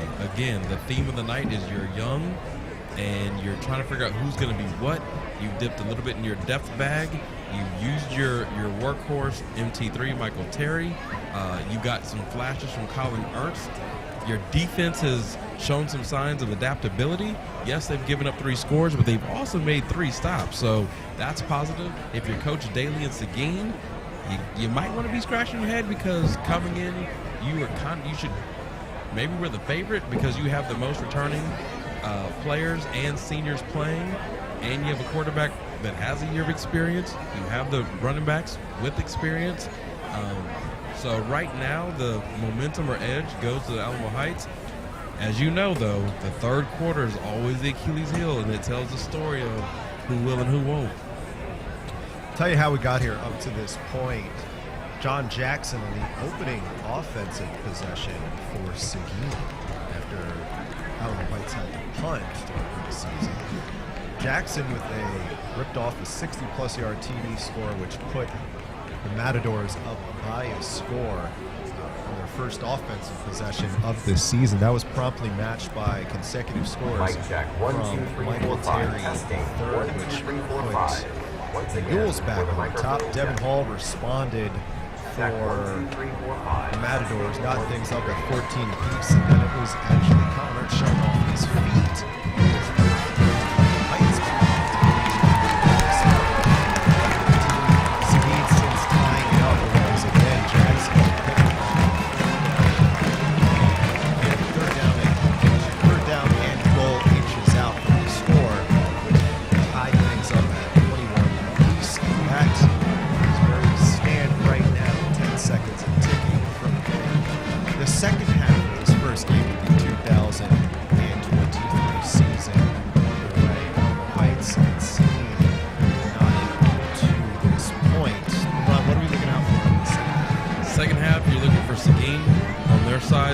ball first. So I'm expecting to come out aggressive. I'm expecting to go back to the secret sauce, which isn't secret anymore. We got the running back I realize combination. you do realize it, and anything you say on here is Definitely. it's on a stream. It's going out to thousands. But the thing is, before we got here, we didn't know the backup for Seguin would be a player, right? As you mentioned, you talked to Coach Daly, and all he talked about was the starting back, John Jackson, and we're shocked that Devin Hall has more yards, right? So for us, it's like secret sauce. Does he have any more secrets, or are they going to go back to ground and pound? We got Haas. The Haas has been the Haas. It's up now to Daly, to Corey Daly, to show up as well in the second half. If you're Alamo Heights, your defense is playing solid. You just need your offense not to make mistakes, move the chains, and take advantage of any mistakes that Seguin makes. So we'll see how the Mules respond to open up this third quarter of play. For Seguin, number 2, Donovan Craig.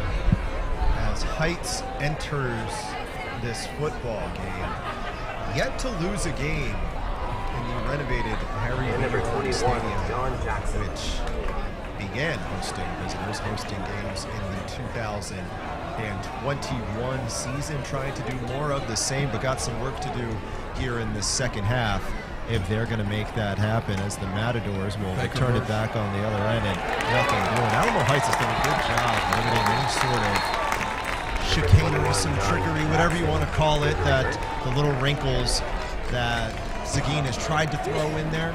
Heights has did a good job sniffing it out.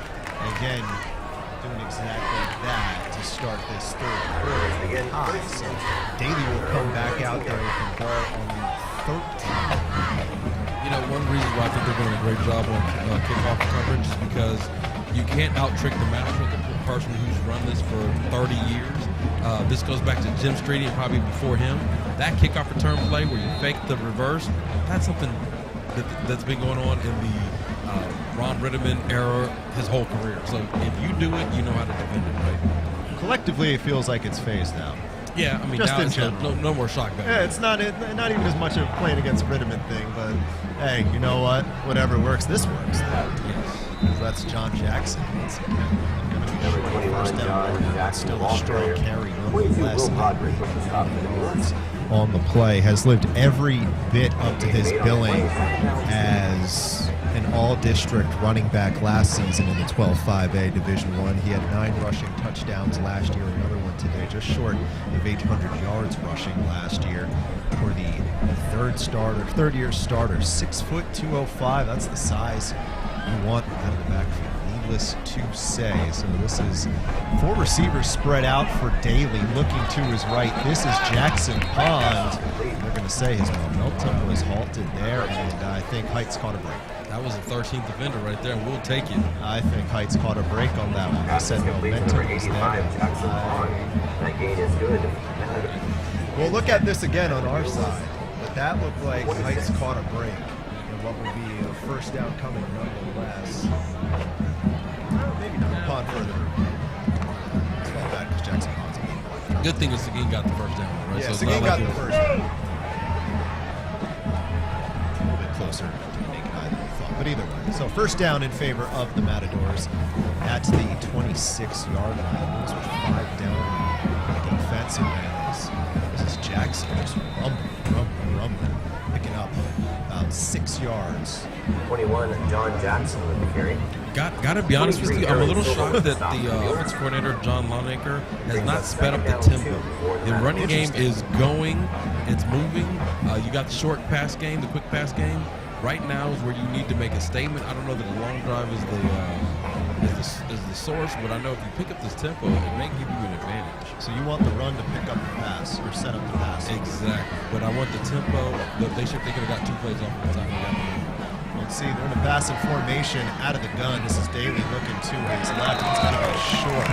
He underthrew his man in a sense and made him come back to the ball, which allowed the Alamo Heights defense to be aggressive and make a tackle for loss. That's Aaron Silva coming down from his safety position to lay the big hit on Jackson Pond. So the 2nd and 2 is going to be a 3rd down and 1 now from the 35. A good job by this Heights defense sniffing out the short yardage play. So we'll see what Daly draws up here on this big 3rd down here to start the 3rd quarter of play in a tie game.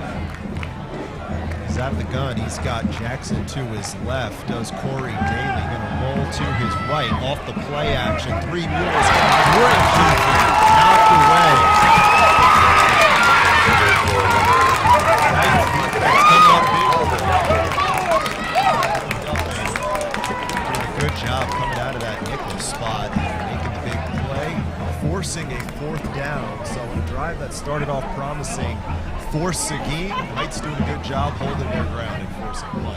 So if you're hearing the name Duffin, yes, this is the younger brother of Jackson Duffin, who was a stud on the Alamo Heights Mules defense last year, and his brother is picking up where he left off, which is a positive sign for the Alamo Heights Mules defense. Right there, though, the play before that, I think that the Matadors got back what was taken from that forward progress, because that catch looked like it dropped them back a couple yards, but they spotted him with 1 yard to go, and this is a shock that they're going to punt, given the fact that they have the running momentum. It's a head scratcher right here. Oh, not a great punt either. It's going to get past midfield, but not far behind that. Going to take an Alamo Heights bounce as it drifts towards midfield. Yeah, you're talking about maybe the second. Mules begin to stride first and 10.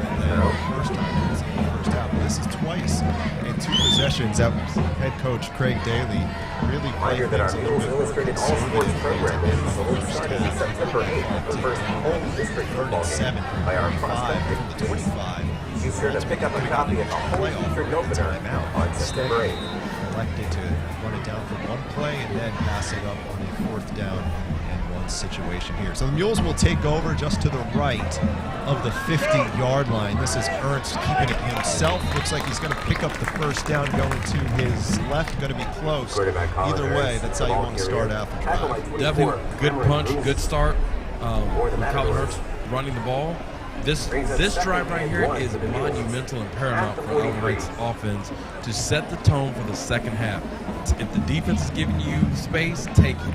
We know right now we've tried to pass the ball and it's gone to Michael Terry. It hasn't fared well for us, but our run game has been immaculate. It's going to be just shy of that first down marker on a 2nd down and 1 from the 43. This is Ernst again keeping it himself and again staying on his feet, shaking a tackle. He's got a couple blocks in front of him, picking up the first down and a little bit more inside the 30-yard line down to the 27. Well, when it comes to the pass, it's been up and down, but Colin Ernst's been rock solid on the ground, inching towards 100-yard game.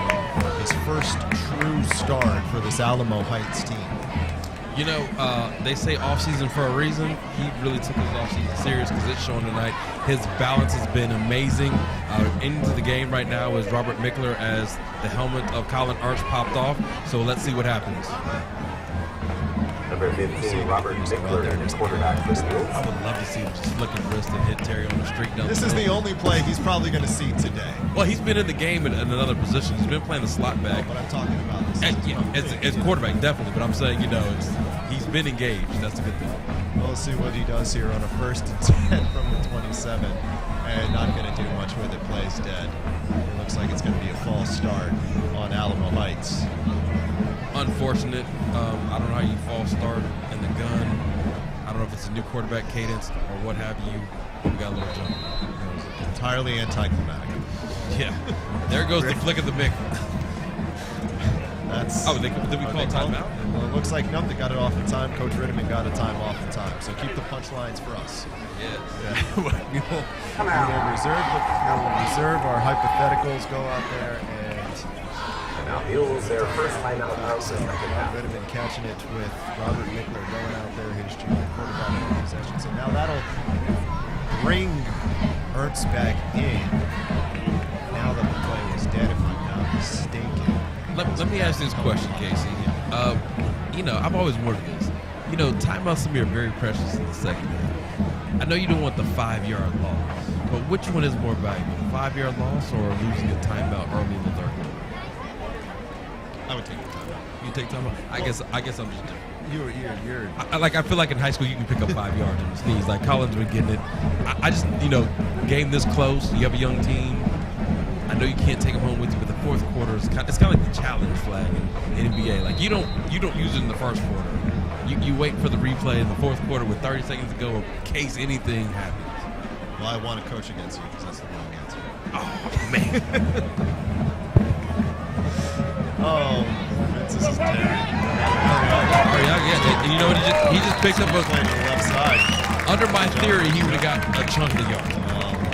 Why don't you replace him? No, I don't want to replace. I'm just saying, it's one of those things where not that you question the coach's decision, but you just always wonder, like, timeouts are special, and you always look for plays that can they come back to bite you in the end, which I'm hoping this doesn't. It's just that school of thought. You draw up a play. That's that aggressiveness that we don't see from Seguin, that we've seen from Alamo Heights. We're being slow and steady, and it wins the race. A sweet play, picking up 8, it's back in the pistol. Terry has actually been quiet for the past quarter and a half or so. Right there. Play action, looking deep to his right. For the score, it's Park Zunker, touchdown, Alamo Heights. They regain the lead, 27-21. Hurst, easily his best throw of the day. Park Zunker continues what's been a do-it-all kind of afternoon as the Mules go back up on front here at the 6:56 mark in the third quarter. Love the play design. You had action to Michael Terry on the fake handoff. You roll Ernst to the right. Park Zunker does a post corner to the pylon. Easy pitch and catch. This resembles last year's Alamo Heights Mules offense. And if you can get both of those things cooking and rolling, it'll be a lot of Flores. And with 6:56 to go in the third quarter, our new score, how much of Seguin, this conversation both with you and I and Ron Redeman, who by his own admission said that it was going to be a thing. Michael Terry is going to get bombarded. They're going to throw the house. Seguin that is going to throw the house at Michael Terry, going to give different looks to make his life miserable.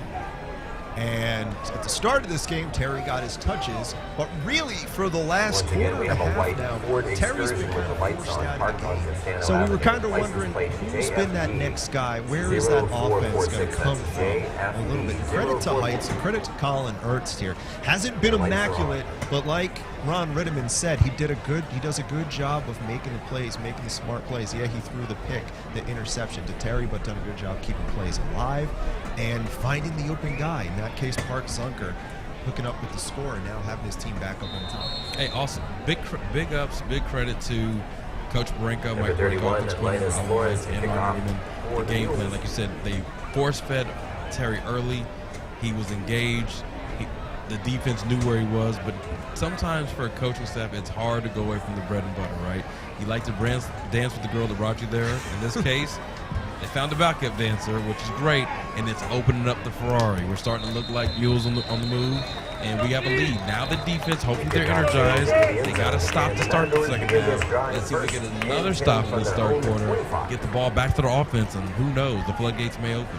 I've learned a lot about LaRon Fields' youth and his past in this broadcast today. Between wrecking your car and whatever you just said right there.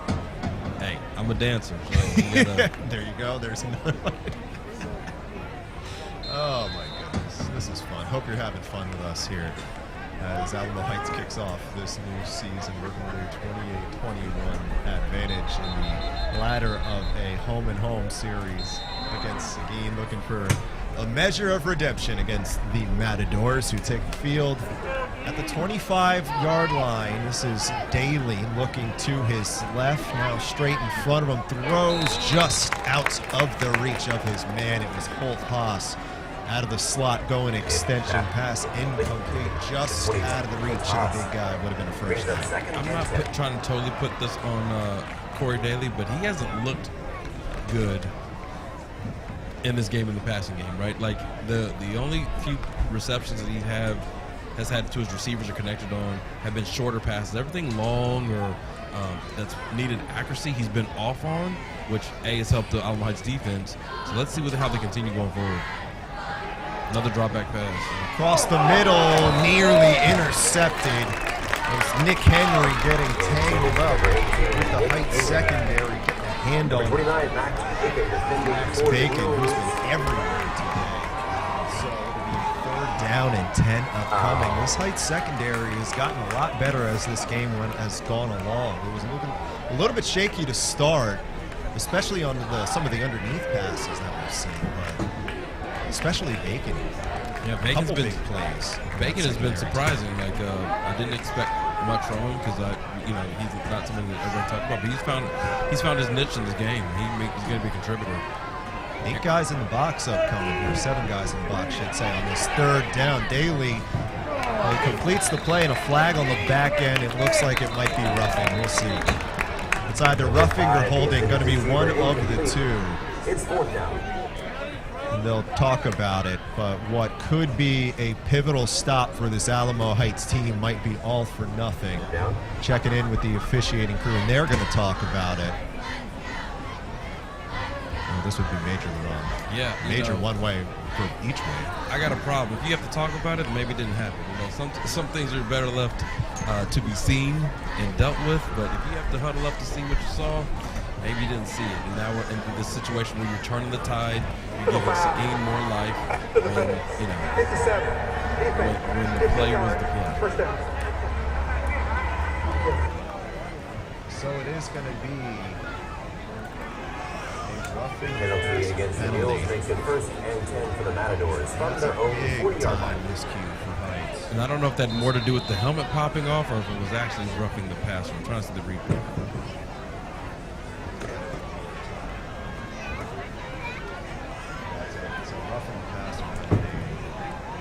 Going to be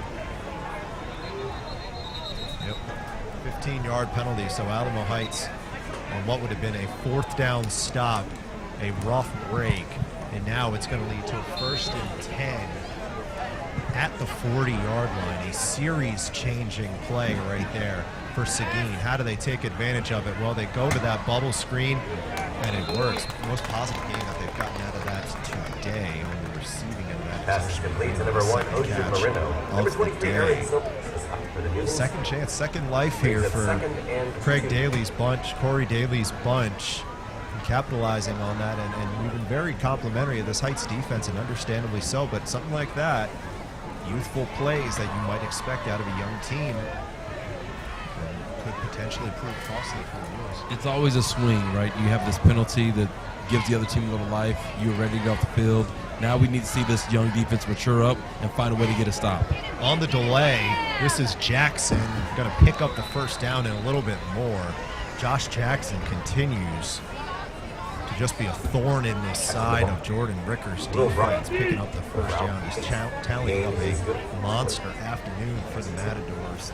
The all-district returnee running back, all 6', 205 of him.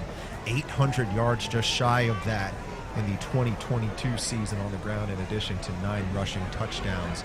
Already 2 today, trying to chip away on that mark. So a 1st down coming here on the 45 for the Matadors, and it's back to 21, and Jackson keeps going, gets a little bit more. John Jackson doing more of the same. Touchdown Matadors.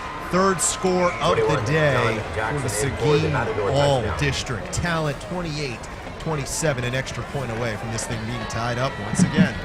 Well, you know the old saying, don't beat yourself, and in this instance, we just did. That penalty allowed that drive to sustain, which allowed this touchdown to happen. And it happened. You mentioned it, young defense, things like that happen. The good thing is it only potentially evens up the score. It doesn't put them ahead, so you don't have to hang your head. You come to the sideline, let your offense get the score, and you come back out there and take it yourself and ball back to your offense. That's the game you have to play, and that's the game you will. Yeah, the Heights defense, a little overzealous on the play, and a good job by that offensive line, that middle part of that offensive line. Chancellor, captain, center, again, resetting the clock on us. Doing it one more time. And with 5:20 to go, 3rd quarter, our updated score, 28, Alamo Heights, 28. 5:20 left to go here in the 3rd. 56 total points scored. And it's not out of hand, right? It's a tit for tat, back and forth. Get your popcorn ready. This game is looking like it's going to go down to the wire. Nobody's separating. We're mirror images of ourselves, and that's what we wanted for this Friday night, for this opener. They're evenly matched. both coaching staffs are trying to figure out a way to get their teams ahead, and it's a sight to see. Glad you're on the broadcast watching this. If you're here in the stadium, I know some people like to listen to us while they're in the stadium, and it's a great thing, and I'm glad we're here for this barn run. September 8th to host the Highland Owls in the district match. Ron Riddick Kickoff at 7 p.m. right here at Harry V. OREM Stadium. In these first games, not to downplay the importance, but Ron would say the first game is always the first game, and there are things that you haven't seen for the Mules. Number 14, Trip Johnson, and number 7, Park Dunker back to and I'm sure a lot of the things that Coach Riddiman has seen is because for the most part this is played out as a relatively civil, ordinary game as that come the Mules on the return and holding on to it. This is Trip Johnson getting to the outside, making a play past the 40, just shy of the 45. So Johnson doing a good job, the sophomore wide receiver. Sometimes they mix him in at the DB spot whenever they're feeling it a little bit. So good position for the Mules coming out. But continuing that point, what Coach Riddiman was saying is that in these games that you have to open the season, it's not entirely the win loss that you're keeping an eye on. It's a matter of whether or not you are better leaving the building than when you came in. And I think both coaches could probably vouch for the fact that these teams are probably, and it's easiest for us to say, watching from half a mile up in the stands, but both of these teams have played very well today on a lot of fronts. A lot of positives on both sides of the ball for both teams. Again, that's why I mentioned, 56 total points. The game hadn't got away from anyone. This last score may have been more of a system from the sustained drive, but for the most part, it's 28-28 because both teams are equally matched, and we'll see how this shapes up in this last 5 minutes of the third. Right on cue, a blocking back is going to push the return back to the 20-yard line for the Mules, who go out there with a pair of company or a pair of running backs, keeping Ertz company in the backfield. He's going to go to Arriaga. Sweet play to his left. Not a whole lot going on. Good job by that defense. 21, Patrick Arriaga, the ball carrier. Number 9, Ian Moreno. Play, it'll be second. Big guy in the middle for this defensive line for SEGUIN away. Halton charge right there. So it's going to be 2 yards when it's all said and done for the Mules. Definitely a good one-on-one wrap-up situation on the back. Arriaga actually trying to make that guy miss. But good defense, good offense. 3 receivers set. Arriaga to his right. Lance goes to him again, trying to work that left side behind the pair of Jackson. Jackson Hildebrand captain and Jackson Moore. Left tackle, left guard with consecutive possessions. Nobody home, a gain of 1 on the play. Number 34, DK Garza with the carry for Alamo Heights. You're hoping those last 2 plays set up something big here on third down because the right side of the field is wide open. This is an opportunity for Colin Herschel roll right. Repass option. You notice they have Mike Terry on the boundary side, so you definitely got to look at them looking at Cortado or Bluntman on the right side. Right, their left tackle there. 6'2". Ernst on third down. Offensive and defense rather categories came roaring through. 34 DK Garza. So Alamo Heights gonna have to punt, drive, stalls, and a good job by the Seguin defense after the score, sending the Mules out 3 and out. And now we'll try to regain that advantage. It's funny because I was just about to make the comment that the Seguin Matador defense looked like it's upped its energy. This is the first time that their backs have been really against the wall, and essentially Alamo just had their way, but they were very stout in this possession, giving up only 4 yards in the series. Terry punting, not a good leg on it. It's going to keep going.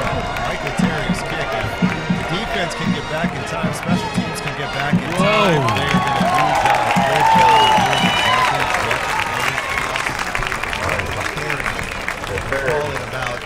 what at the 1 yard line. 64-yard punt. And 10. That was a field flip leg. That was just as impressive as one of his touchdowns. I mean, to get that bounce, it was a spiral in the air. The returner Didn't want to take a chance of fielding it, which he had space. Nobody was in his space, but he let it bounce, and that's a play he wish he could probably have back because it didn't help his team at all. That's a major, could have a chance to have major turning point implications in this game because if that ball's fielded at about the 30, 25 yard line, this is a completely different conversation. Definitely. But on the contrary, though, that Alamo Heights, really in that front seven, they've been a little inconsistent today. Secondary's been pretty good, but they've shown, Seguin, that they're not afraid of that front seven of Heights and have been totally confident in going directly at them. So we'll see how they fare here, though. Going to be pinned back on their own 1 yard line. Going to go out of the gun. Daly, pair of backs along there with him. Looks to his left, now back across the middle. Daly is going to air it out and out of the reach of his man. As Nick Henry came up a little bit giddy on the play. So a big first play out of the It's 2nd and 10. This is less desirable situation as you could have, and they think deep. They go deep to Henry, nothing doing. Love the play call because you got to take a strike down deep. He threw it where only his man could get it. They missed it, but this shows confidence in your quarterback, and now you're going to put the onus on your line right here on 2nd down so you can get some type of cushion outside the end zone. Yeah, now it's back under center. Ball comes loose on the handoff. It's either a safety or a score. It is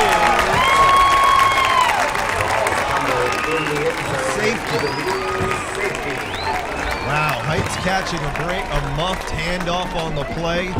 Blue jerseys hold their ground, and Alamo Heights going to jump out to a 30-28 advantage. One of the few times that running game has shown any semblance of a crack in the armor. Devin Hall just could not get a grip of it.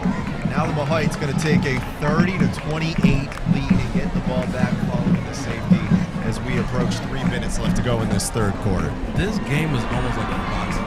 We've seen blow for blow, tit for tat. The penalty that allowed Seguin to get a touchdown, and then now Alamo Heights gets the ball back, and they had to punt the ball, but luckily they get a nice, sizable field flip to put them on the 1. Now Seguin has its hiccup. They give away 2 points in the safety. The Mules get the ball back. This is what you look for on Friday Night Lights. You want a game that's going to be back and forth on the edge of your seat. Popcorn's tasting good. Nachos are probably selling at the concession stand. If you're locked in watching on A Sports Media, thank you. Keep it locked. Always keep it locked. Tell your friends because this is the kind of games you're going to get on this stream. Hopefully. I don't want to get too ahead of myself, but with this kind of Ron team, just sold the product, guys.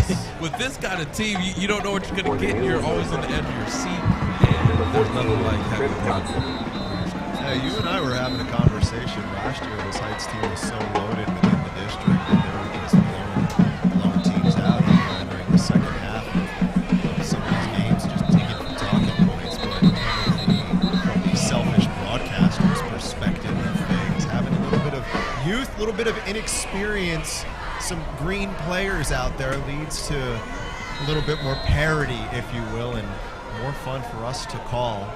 More gems for you to throw out like you just did. There's plenty more. There's plenty more. We got a whole season.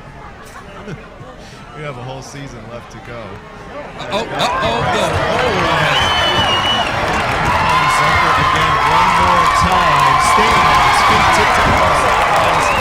Parks Zunker once again. Touchdown. Alamo Heights' 2nd score of the game. 1st in the air, 2nd on the return. We'll see if it stands. And they're going to converse about it, and I am not sure, LaRhon, if it will. You already know I'm an unhappy camper. If you have to meet on the field to talk about anything, it probably didn't happen because if you're watching this play, there's only several things that could have happened. Either it happened or it didn't happen because the hole was so big. He was untouched until about the 20-yard line, and he evaded and escaped that touch to get to the end zone. So it'll be interesting what the call is here on the field. Ballpark of what would be a blocking back or a hold. And that is when the play did, in theory, break free. So we'll see. They'll talk about it. And They'll have a conversation with Ron Ritterman about it, so watching from up here and seeing Coach's reaction to it will be very telling as to which way this call goes. And Jordan Ricker, defensive coordinator down there as well, celebrating, as is the Heights bench. Looking like it's going to be a touchdown in favor of the Mules when Ritterman gives the sign-off. And it is a score, touchdown out of the Heights. Call stands, so the Mules going to extend this advantage 36 to 28 is going to be the lead. I don't even know what all that was. Like, we watched enough football in our lifetime. Like, keep it simple, stupid. I didn't even see a flag on the field. But we'll take the points, right? The momentum in this game is swinging. If you're Alamo Heights, I know you got to be happy, not just because you scored, because now you have a different type of lead. It's no longer just a touchdown lead. This puts more pressure on Seguin. Your defense is starting to get energized. They were jumping the field, as you pointed out a second ago, so you're hoping they're coming out swinging haymakers to put this thing to bed. And a personal foul penalty on the play, and it looks like it's going to be a face mask on the play. Personal foul, the Heights will... No, I'm not sure what the personal foul was. He signaled face mask, but they didn't exactly move the ball. Either way, extra point is good. So, in a span of 11 seconds, Alamo Heights plays what was a tie game into a 9-point game. 37-28 as we hit the 3:06 mark in this third quarter. And we mentioned once that ball got pinned down, that Michael Terry punt got pinned down on the 1-yard line, those are the type of plays that change games. And at this point, that was the play that changed the game. Definitely. You know, game changers is one of those things. One thing we have to look at next quarter, right? We're going to be selecting player of the game. And right now, it's a toss-up. Like, Colin Archer's had a solid game, but Michael Terry's had also a solid game. And it's not always about scoring touchdowns. Sometimes it's just making an impact on the game. And that punt truly set the tone. Not for, you know, anything but getting the momentum back, the lead back. And here we go with 3 minutes and 6 seconds left in the third quarter. Defense is going out. We'll see what they do defensively. I don't know who would you say would be the star stud of the night for Alamo Heights. On our end, like I said, the secondary has been very active. The D-line has had some consistency, but we'll see what's coming up on this drive coming up. Park Zunker also with a pair of touchdowns today as well. He's played very well today. Had a big return. It was a 26-yard line, ultimately led to one of those Terry scores. And also had a big block down the field on one of it was Colin Ertz's touchdown run, long touchdown run early in this game in the second quarter. So good balance all the way around in many capacities from this Alamo Heights team. Of course, Zunker, one of these senior wide receivers that's going to be banked on a lot in this new season. Kind of fill the void of the likes of Brett Anderson at that spot. The opportunities are going to be there, and through two quarters of a quarter, he's capitalized and taking advantage, passing that test. Now, we had mentioned that face mask penalty. This is where it's going to be applied.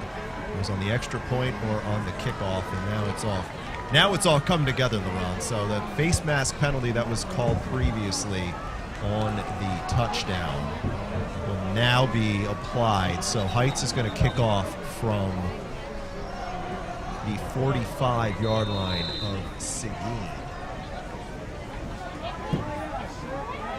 Right here would be an awesome time doing an onside kick, just because you have nothing to lose. What do you think? See how aggressive.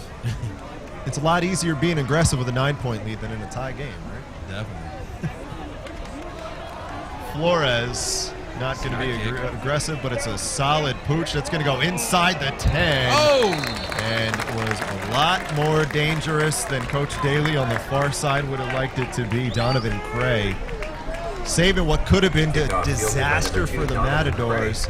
They're going to hold on to the football inside the 10 at about the 9-yard line is where they will take over, trying to get back into this football game. A stark contrast to when the last time this offense took the field and what was then tied turned into a safety and a 2-point deficit.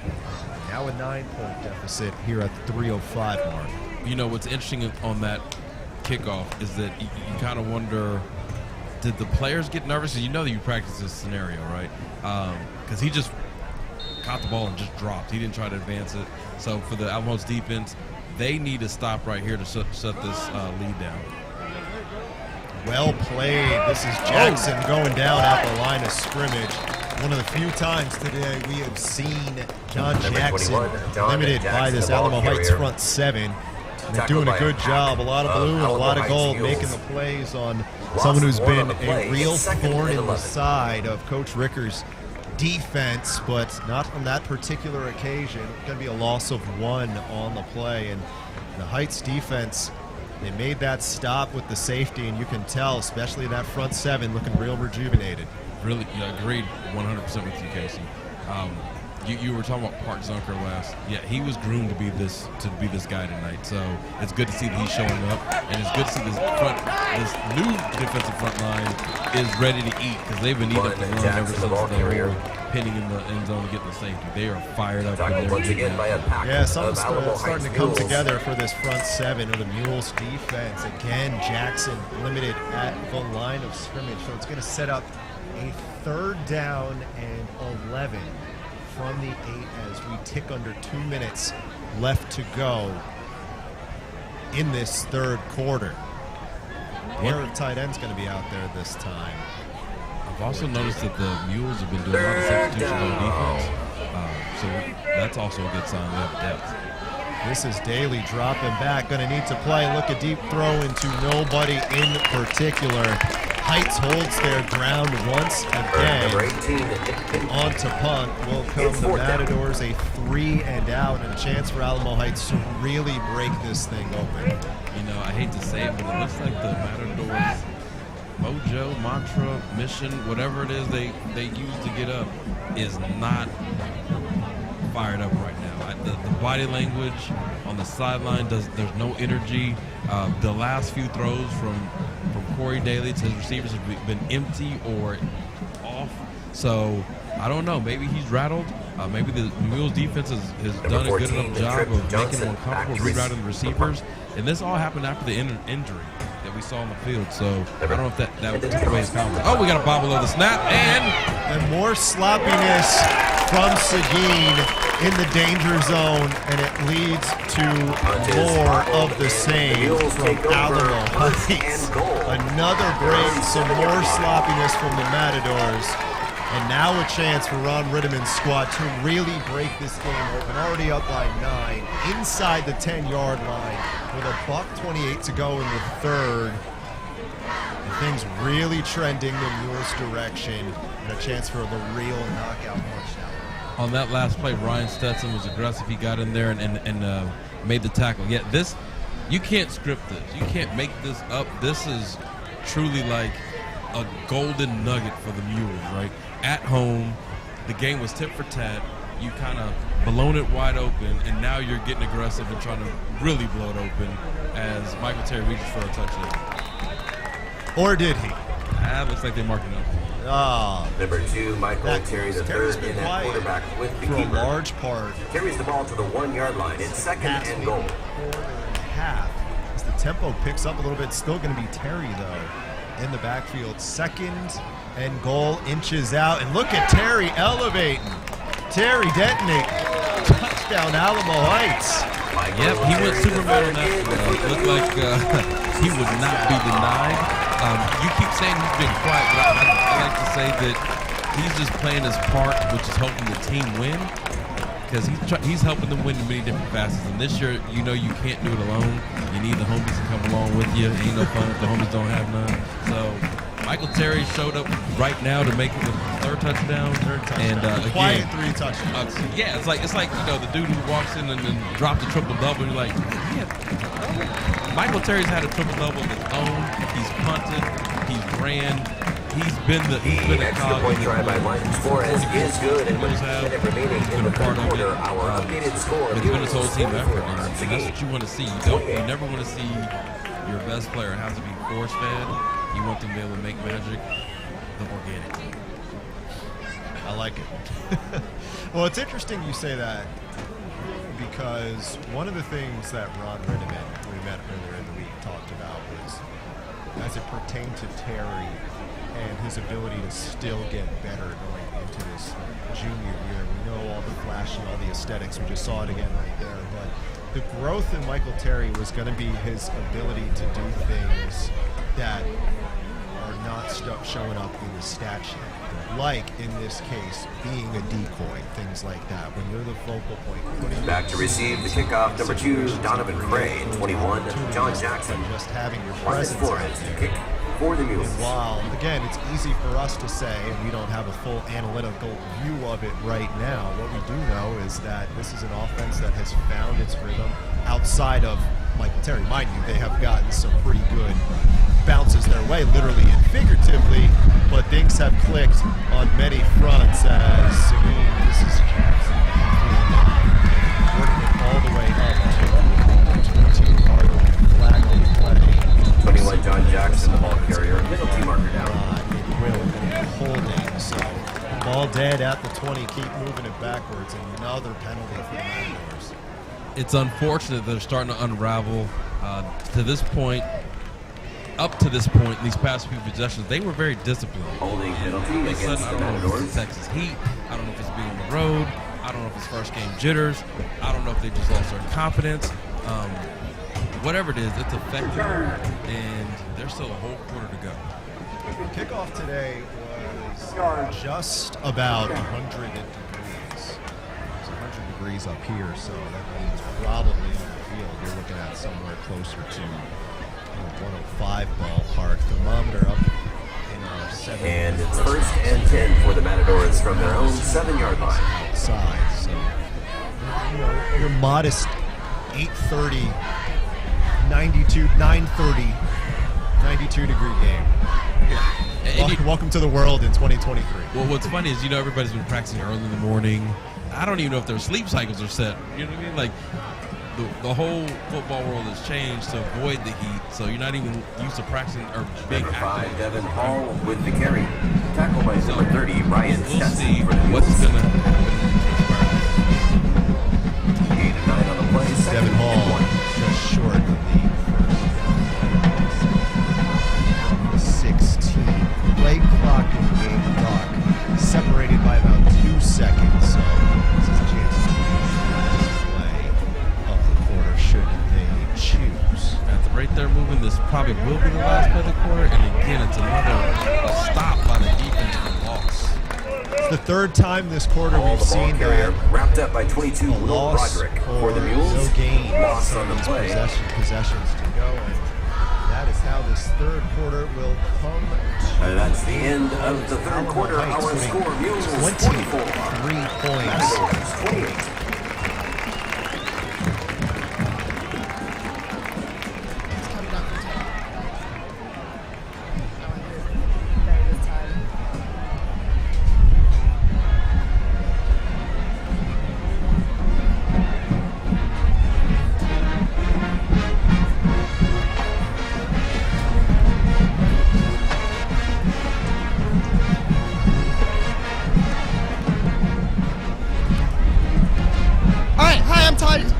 I'm here on the field with Principal Smith. Now, Principal Smith, it's Friday Night Lights right now. How do you feel about this football game, and how do you feel about how the Mules are doing? Well, I'm feeling much better about it right now that we're up 44-28, but I'm glad that they're making a good game of it.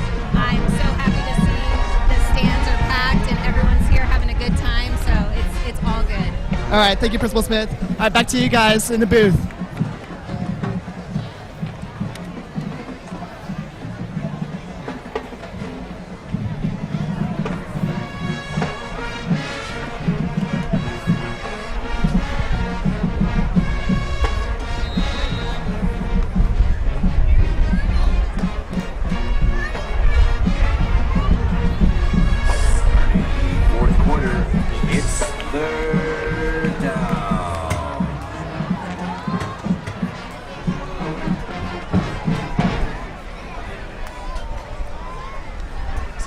Down and 2 upcoming as we start this fourth quarter of play.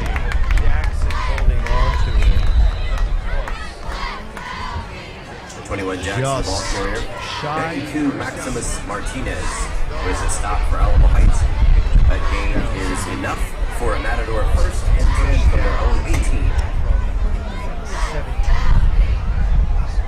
Out. It's Alamo Heights trying to close in on their first victory of the season. Of course, it's the season opener.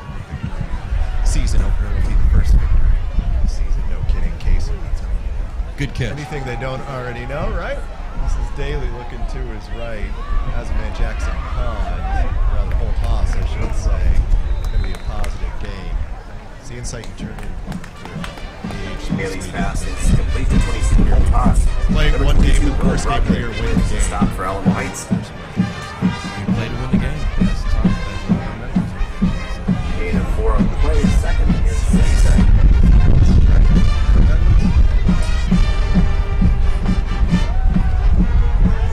right here, you see Seguin trying to get that momentum back, pick up the tempo. They're going twins left to the boundary. To the field, sorry. They've worked primarily out of the gun today. Have the Matadors as Jackson staying alive and dragging everything blue and gold past the first down marker. For as much as this offense has been a little bit of a struggle in this third quarter, John Jackson continues the gain is enough for literally, figuratively carry the load whenever he can. Their own 34. I would attribute part of that of him being frustrated, right? Because you start the game off with the home run and you've kind of been benched and your backup's gotten some shine and you're just trying to will your team right now. Tempo is everything, and I just don't like the tempo that I see from Seguin. I think when you're behind the 8-ball, you need to pick up the tempo and act like you're down. Again, working with Daly, 2 receivers to his left. Rush coming. He's hit in the backfield, but the play gets off in time. Got the pass off in time. Elliott Weaver on the receiving end. Should say Nick Henry on the receiving end. Corey Daly taking a big hit on the play, but first and 10. The job as a quarterback does, hanging in there, taking a hit. First down as the chains move the driveway. It's getting late early, It's getting late for Seguin, down by 2 scores and a pair of extra points here at the 10-3 mark, but get back into the game. This is how you do it. Yes, that's his best throw of the evening. He didn't pay for it, but it was his best throw of the evening. Like his own offense sprinter John Longacre, and let's see if they can get.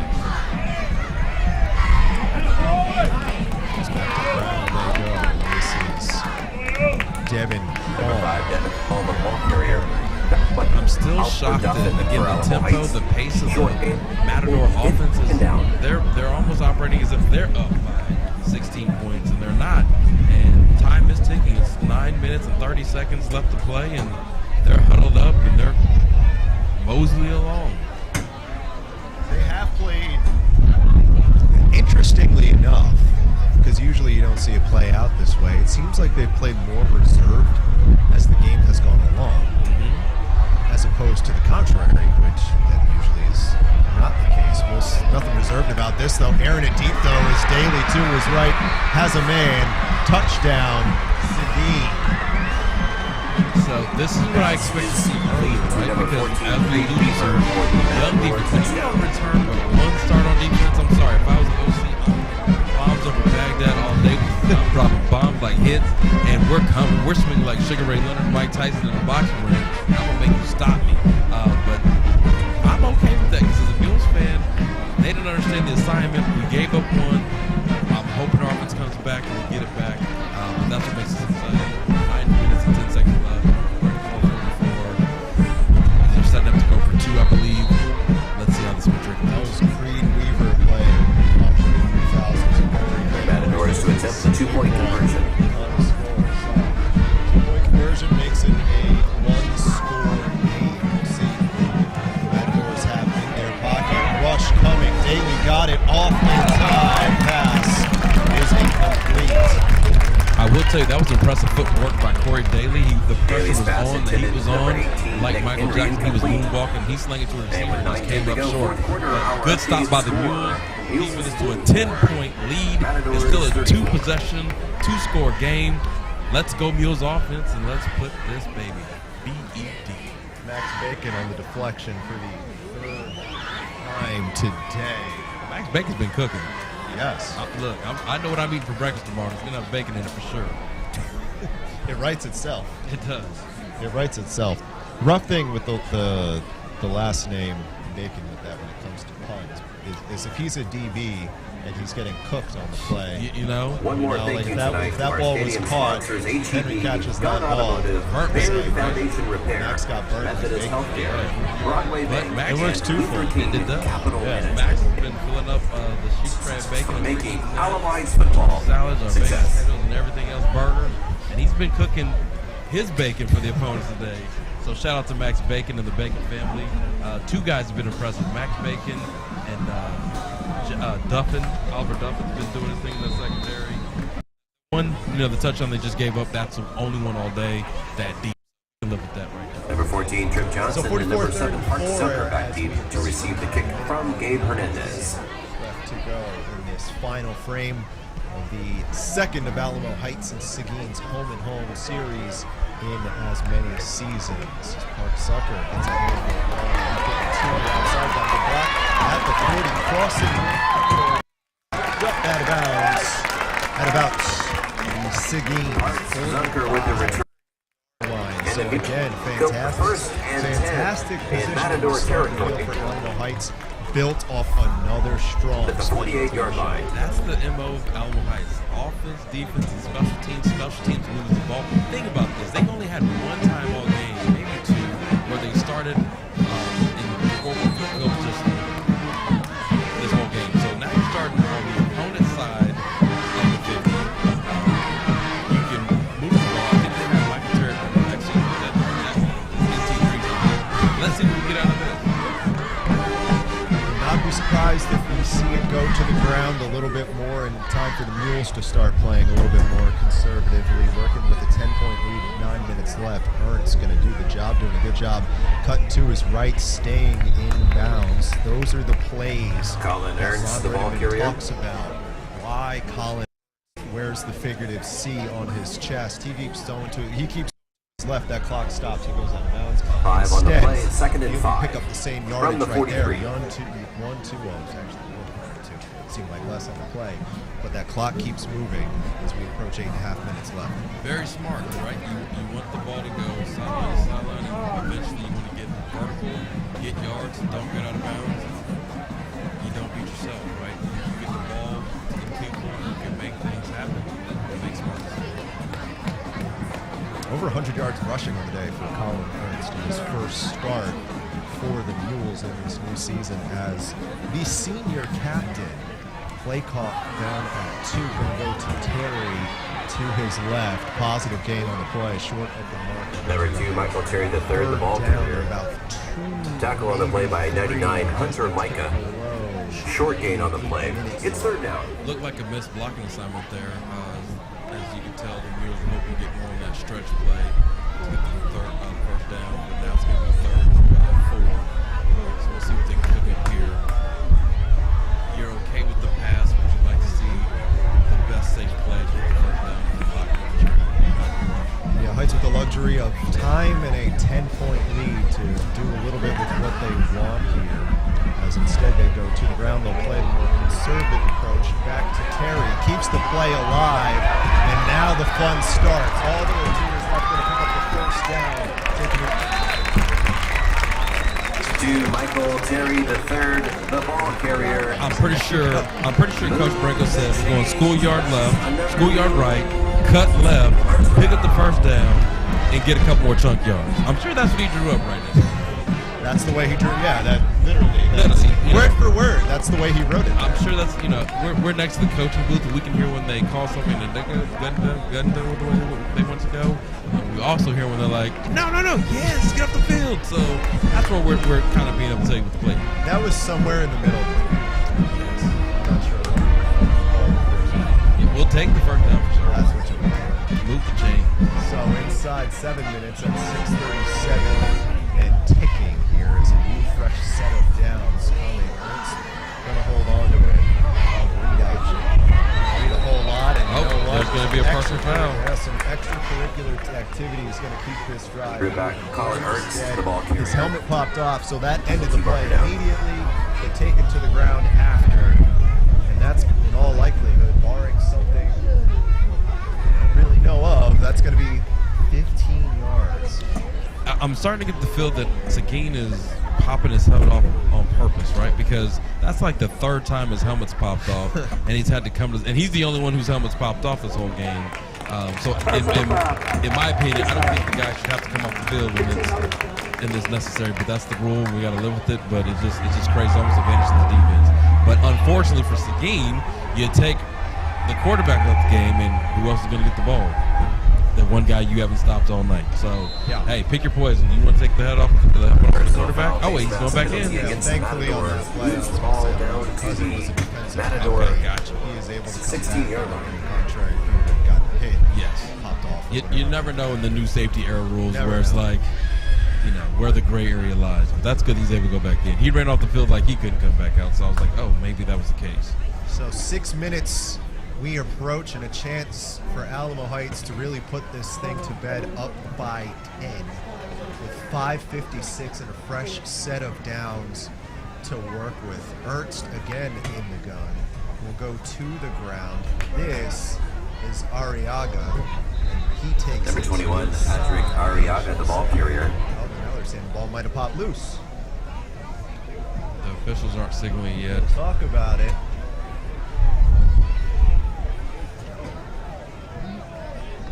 I think Arriaga's going to catch a 3-yard gain on the play. It's 2nd and 7 for the Mules from the Matadors.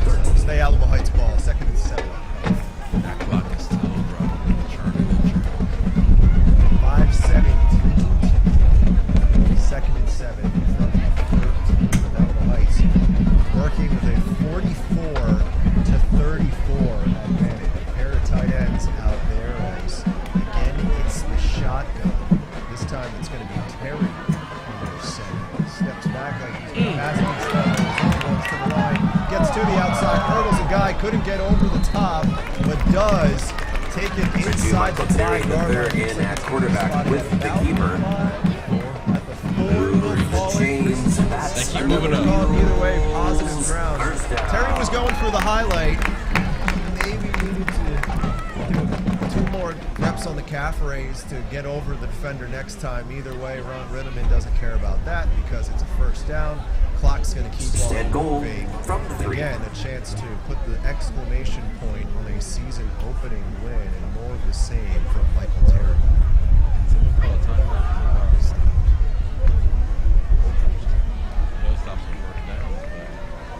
I said he was, I guess he was at bounds. So he was at bounds. Good call. See this goal line offense for the Mules. Terry holding on to it.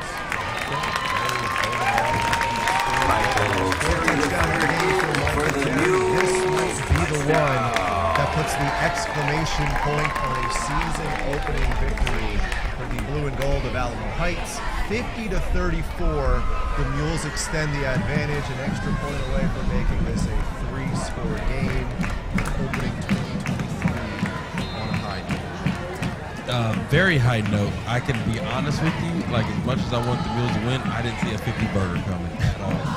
I didn't see half a hundred just getting dropped today on TRAYLOR AZAR field, partly because we didn't know how it was gonna happen, but 50, and it's been a silent is good, 50, right? Like we know how we got there, but it wasn't like this, like last year where kick off return, bomb deep. It's been a total team effort, which is awesome for the Mules to have that type of momentum going into next week against Brackenridge. Game you can catch on Alamo High Sports Media. It's an away game, so we'll be at the Spring Sports Complex of SEISD. So keep it locked. Friday, kickoff starts at 7. Pre-game is 6:45. Casey and myself, let us entertain you as you watch your Mules fight on. You know how to sell a product. Bennett sells a little bit. I was going to say, you know what you're doing. So this game was 28-28, about 3 minutes to go in the third quarter. Michael Terry pinned Seguin at the 1-yard line on a punt that just kind of trickled. Also back in number 2, Donovan Craig, and number 21, There was John a botched Johnson. handoff from Corey Daly Linus to Flores to Devin kick Paul for Alamo Heights. in the end zone. Hall fell on top of it, but it was 2 points the safety for Heights. They responded on the ensuing punt kickoff.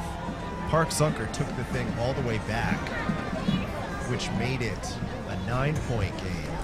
Followed up by another special teams mishap by Seguin inside the 10, which gave Heights the ball at the 8. Not much of a miscue there, taking it out to the 50.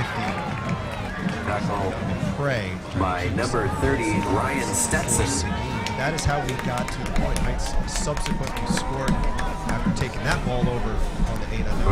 It picked up a little bit. For those keeping score at home, literally, figuratively, that's how we got here. 51-34. We stay at 4.5. Ball started 40. It's almost as if they went into the locker room, got some fruit, or maybe that peanut butter we talking about. Maybe the peanut butter. And came out like gangbusters. The first half, although it was 21-21, it was like a no, you score, no, you score, no, you score, no, you score. Now it's been just like a Alamo Heights takeover, Jay-Z album #3, and we're here at this 51-34 game. Yes, Seguin, Donovan Craig gave them a shot of life, but I don't know if it's enough to make it a game. As the Daily goes across the middle, he's got a man. It's Elliott Weaver, rather Creed Weaver. His pass complete to 18, Nick Henry. Nick Henry taking it inside the 25-yard line. Also arrive at the 4:23 mark of this fourth quarter. From the top, he is good. Again, that's for been their Matador's second best pass 10 from the Mule 24. Yeah, Henry's played well today. Henry's played well. They've done a good job mixing and matching, putting him in the slot wherever it may be, as has John Jackson once again inside the 15 he goes. Looks like the Alamo Heights defense is on their heels. 21 on their Jackson, toes the ball now. carrier. They've given up a couple big chunk plays here. Let's see if they can tighten up in this red zone. Cortland Hanna Feels like was both the stop teams are for the just Mules. waiting. Gain of 9 on the play. Second and 1. It is way too hot. Yeah, it's They're 3:47. worn out. Let's just seal the deal here, guys. One stop for Heights they need, and Seguin just really working overtime as Daly throws it away on the rush coming. Honestly, could you blame him? Could not. Pass intended for Live at night, 85. it's 90 degrees Jackson outside. And they got a long bus ride back to school. Yeah, they got a long bus ride back. I don't think they chartered a bus down here. They're on the Yellow Dog, so those aren't always comfortable. And you know, if you go back with the L, like that's even more of a bumpy ride. So let's see what they do here. If they can punch one at 3:38 to go. Yeah, Heights trying to get that measure of a revenge because they were the team this time last year that was riding home with the L on the Ball against the Mules. I'm not one for moral victories, but I would have given them a moral victory last year, given the circumstances, right? Well, a lot of moral victories right there, and then some. One more time, John Jackson, number 4. 21, John Jackson in It's going to for make the it Matador touchdown. 51 to 40. So we'll see if they elect to go 2.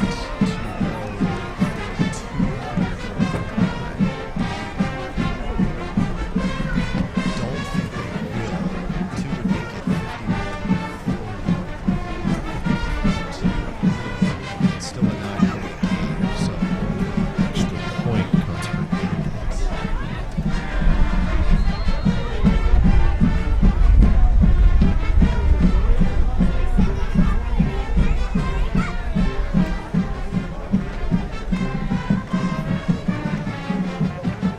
So extra point good. Exactly what Seguin needed at this point, down by 7. Quarter, our new score, Mules 51. Matadors 41. About a minute to go. Just about a minute to go all the way down the field. A big hookup to Nick Henry. The reason they got to that point. So Heights has 3.5 minutes left to go to try and seal the deal here. Working on this 51-41 lead with 3:35 left to go.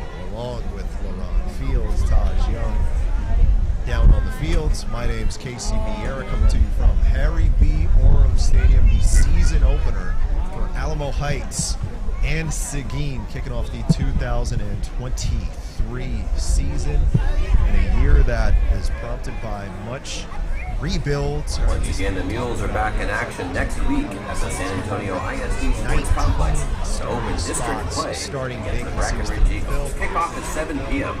Come out, Pretty strong be on early, that front. be loud, and stay late to support your mules. Next Friday night, 7 p.m. at San Antonio ISD Sports Complex.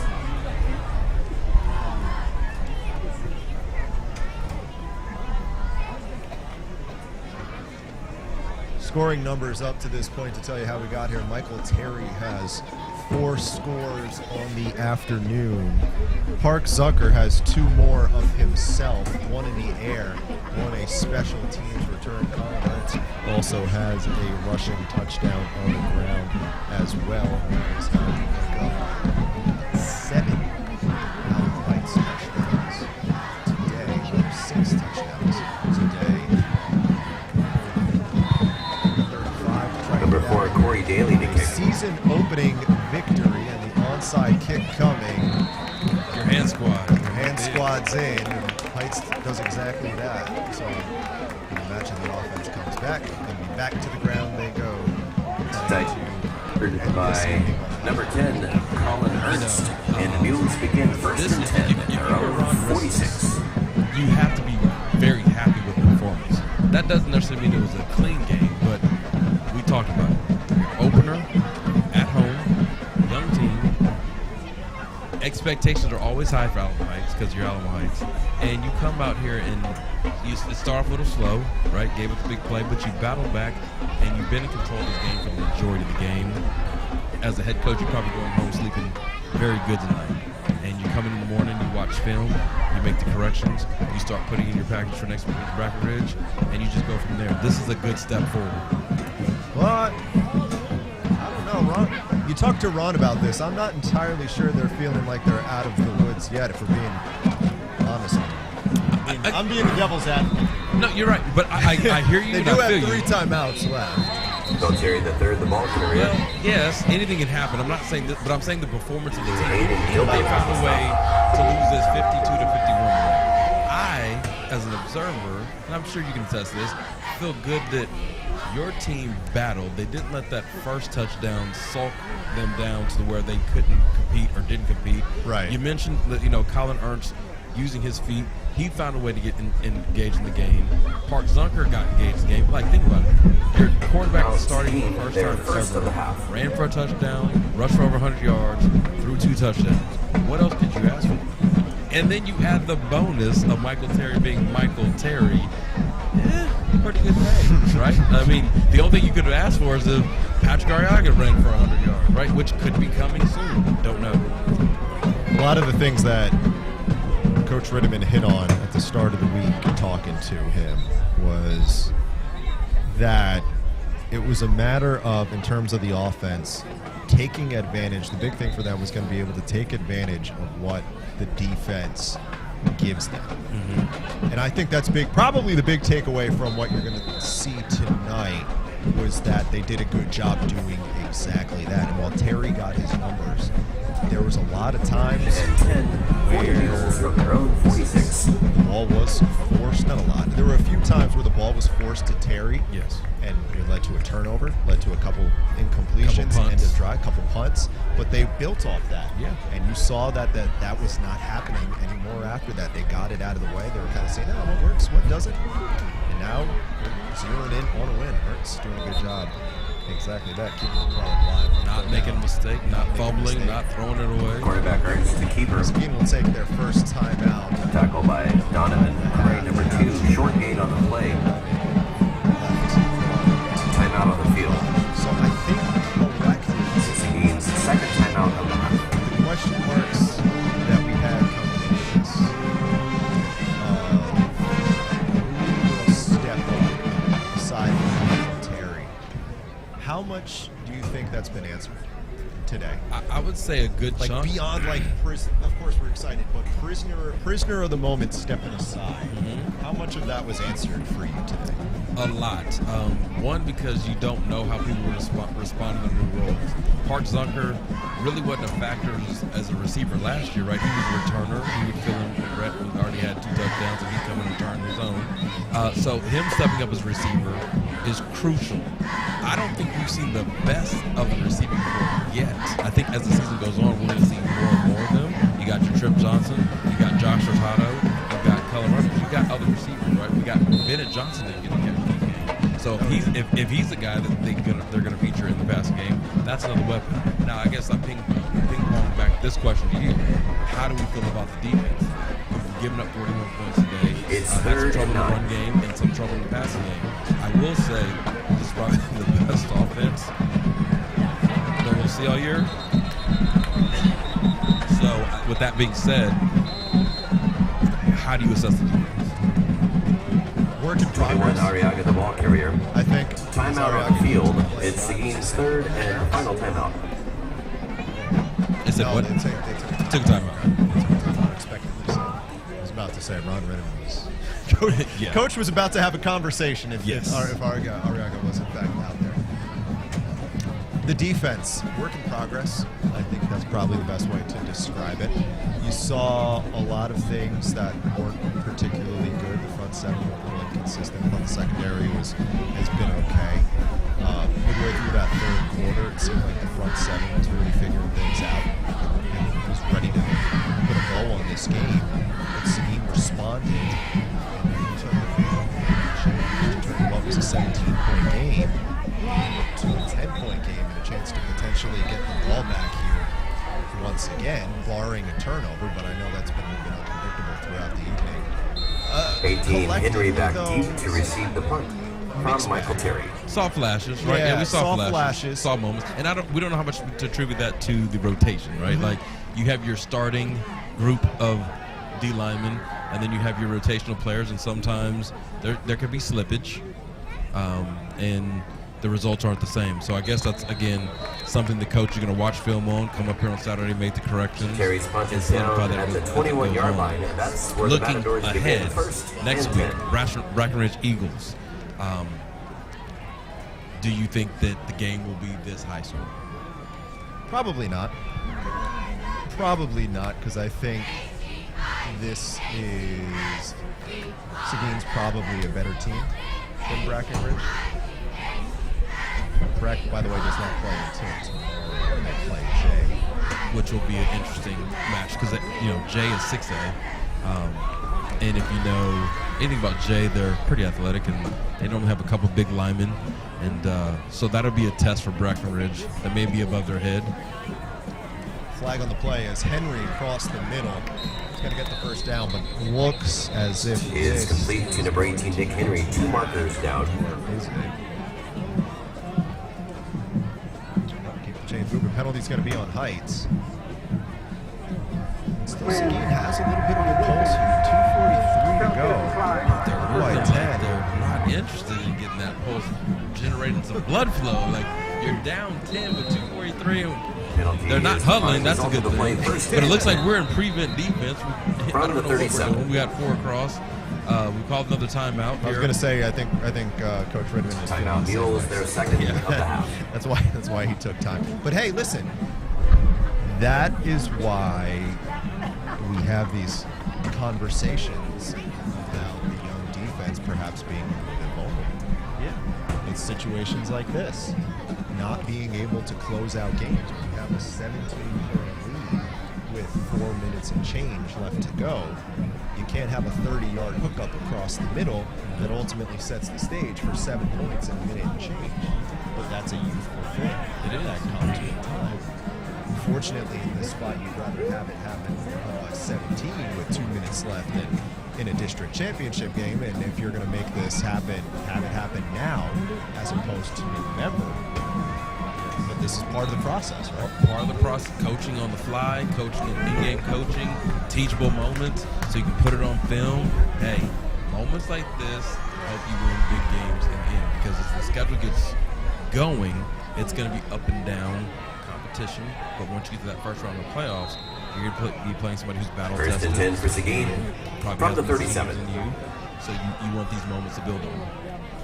This is Daly again as we hit the 240 mark. Looking to his right side, has a man, that's Ocean Moreno. Daly's pass complete to number 1, Moreno. A gain of about 5, so a 2nd and 10. Second and 5. It's incomplete. Receiver was out of bounds. It's 2nd and 10. Matadors. Now it's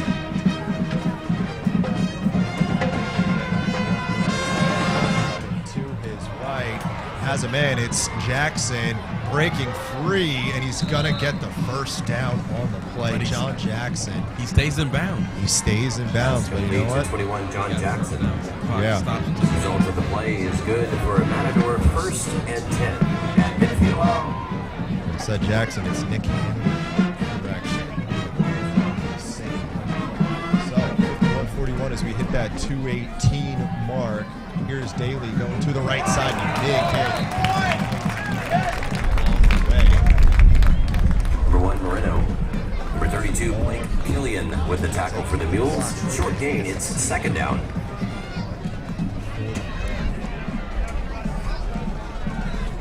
From the 44, 3 receiver set. This is Daly. Again, Likes looking to his right. Got crossed up. Moreno is in his targets. Had his back to the ball. So 3rd down upcoming. If there's one thing that Daly could improve on in his game, I know he's just a sophomore, but if he could add the escapability and a little bit of will to his game, he would be deadly, because now, you know, he's a true pocket passing quarterback, but there's some wide open lanes that he can help his team, especially in these type of situations when he's not totally accurate, that he could probably help out his team. But we'll take it. We'll let him not be mobile, and we'll just sit back and play duck hunt. Well, he's got the frame, man. He's got the physical gifts that are going for him. At 6'4", 165, and only 15 years old.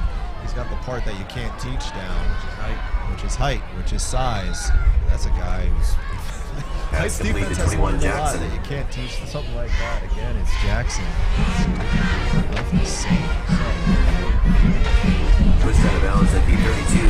Gain is good for a 1st and 10 for the Matadors. Heights has one left. They're working that sideline well.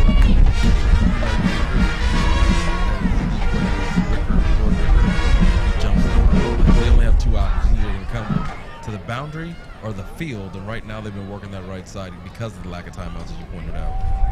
Pulled down that 25-yard line. Sweet Joseph. Another screen, and again it's Henry. Henry with room to run, and he scores.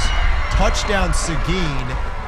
Off the screenplay, 32 yards, 81-47 is what the scoreboard reads with 1:35 to go. An extra point away, LaRhon, from making this a 3-point game with 95 seconds remaining.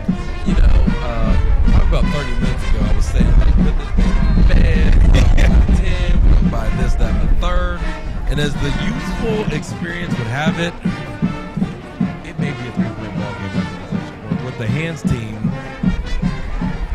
getting ready to field onside. Extra point drive is good. We have a minute 35. 1:35 to go, 4th quarter. Our new score, Mules 51, Seguin 48.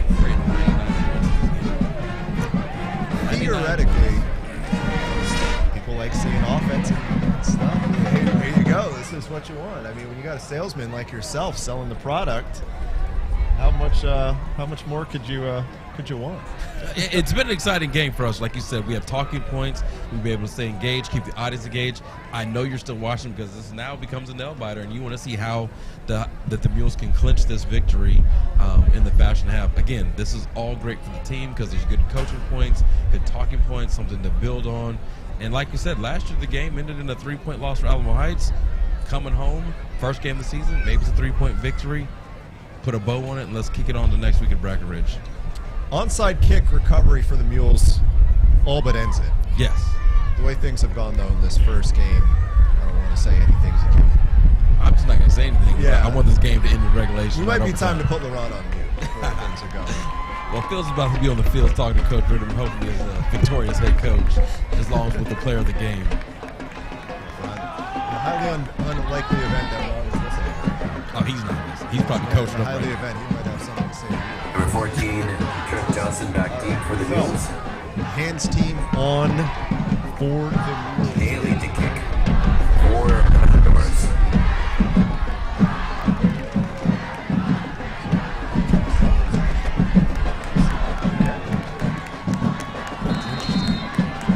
Here we go. Dad hypes him up. Let's see what you got, son. That was a strong kick with that size 15 shoot. I know. I guess he was playing for the ricochet.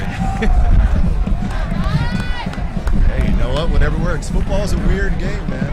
It is. It's a game of boundaries. I'm sure he would not be able to go out there and be like, I chose him because he has a size 15 foot. Mules take over first and 10. What? The sport. On their own 46.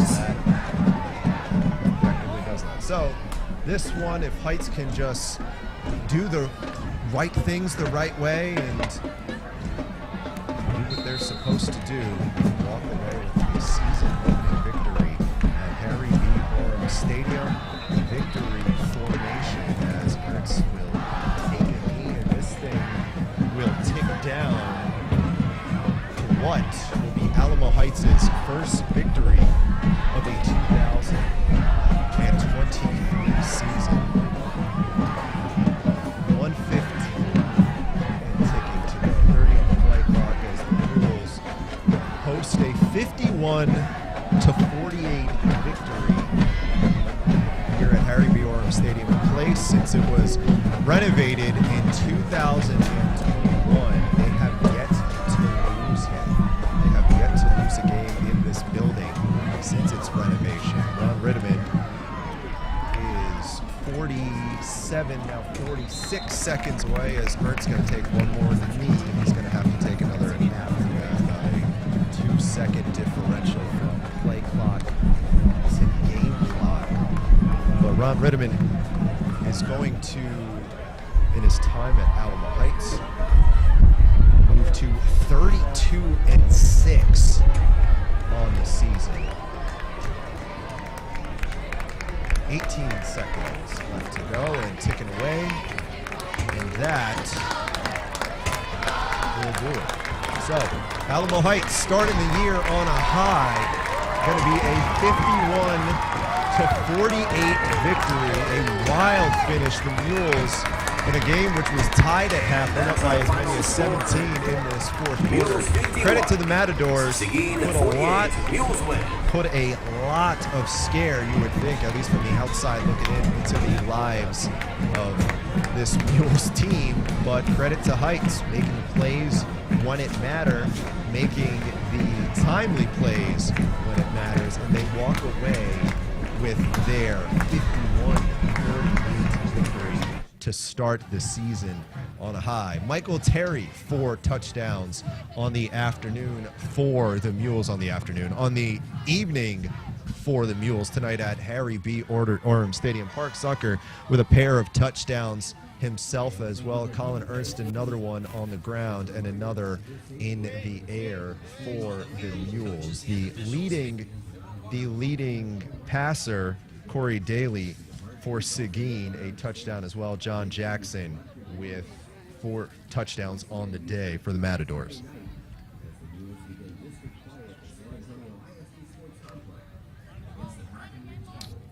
So Mules win 51-48. We'll step aside, go to the family room now tonight here at Harry B. OREM Stadium.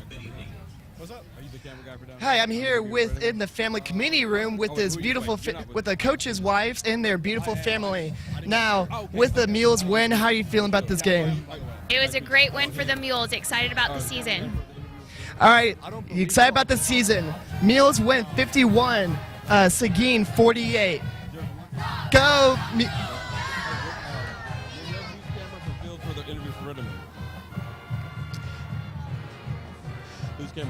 Gotta love it. So the Mules move to 1-0 on the season with this season opening victory, winning the latter of the home and home series to start the year. Does Alamo Heights again move to 32-6 during his time here with the Mules? A very, I guess you could say, very fluent expectation to start the season for Alamo Heights, coming in with 19 new spots to fill on the starting side of things, but the early tests going largely positive for the Mules in a game in which they led by as many as 17 points in this fourth quarter, but respond with a win. A game that, credit to the Matadors of Seguin, they cut down to 3 points with 95 seconds left to go. So next up for Heights, they take on Brackenridge next Friday night on the road. They're next back here at Harry B. Orem Stadium 2 weeks from tonight as they open up district play, their first home district game against Highlands. That is on the 8th, 2 weeks from tonight, a 7 o'clock kickoff from Harry B. Orem Stadium. Our buddy LaRhon Fields is waiting to track down Coach Ritteman on the sideline. Of course, a very happy man opening this new campaign on a positive, on an evening that was, of course, largely positive above all else because he got the win, but positive in the sense that he said before coming into the evening that he wanted his team to be better coming in and better than they were, better leaving the building than they were coming in. And I think collectively he and everyone around the program would agree with that. Not an immaculate performance by any stretch. There were a lot of moments where I'd imagine both he and the Mules fans, the Mules team themselves, are probably chalk up in a polite way of saying teaching moments, growing moments, but that's kind of what happens when you have a team in transition like the one that they do have right now. So Heights wins 51-48. Again, waiting on our buddy LaRhon Fields down there with head coach Ron Ritteman. As for Seguin, in case you're wondering, it's off to New Braunfels home next week, taking on New Braunfels in the 12-5A Division I, opening up district play.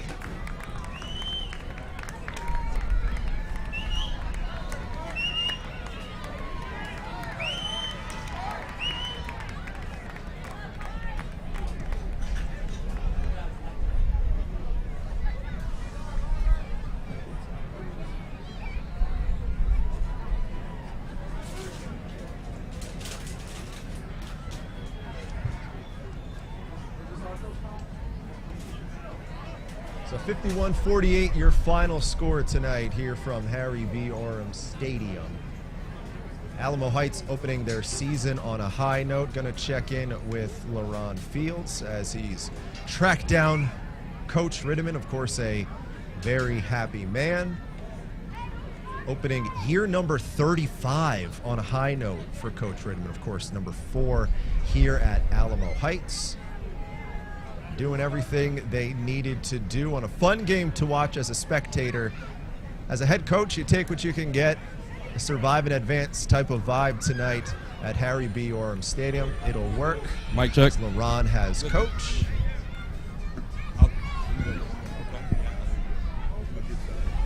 Good side. Let's go down Reno's to getting LaRhon Reno's on the getting field Terry with head coach Ron Ritteman. Oh, Michael, Terry. Hey,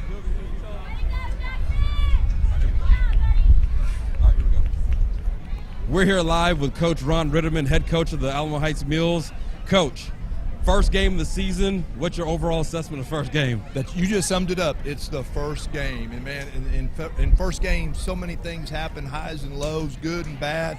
But the challenge for our guys was when things are going great, use that momentum and do great things, and then when something bad happens, be good the next play again. I was proud of them for handling that. We had a lot of adversity tonight, a lot of first game things. Physically, I thought our guys gave great effort. Mentally, we got some things we can clean up. And what's exciting about being the coach of that is we can fix that in practice. And boy, it could be dangerous because I thought offensively we left about 3 touchdowns. You had 3 touchdowns to that score. That's pretty impressive against a good, they're going to be a playoff team. And so that's pretty. Defensively, we gave up 3 or 4 really big plays that we typically don't. We'll get that fixed, and that's just playing disciplined football, aggressive. So all the things that didn't go well tonight are fixable, and typically from week 1 to week 2 is the biggest improvement of any team. And so I'm just excited. One, we got a W against a pretty good team, but in the improvement we should make from now till next week, I can't wait to see what we look like in the next game.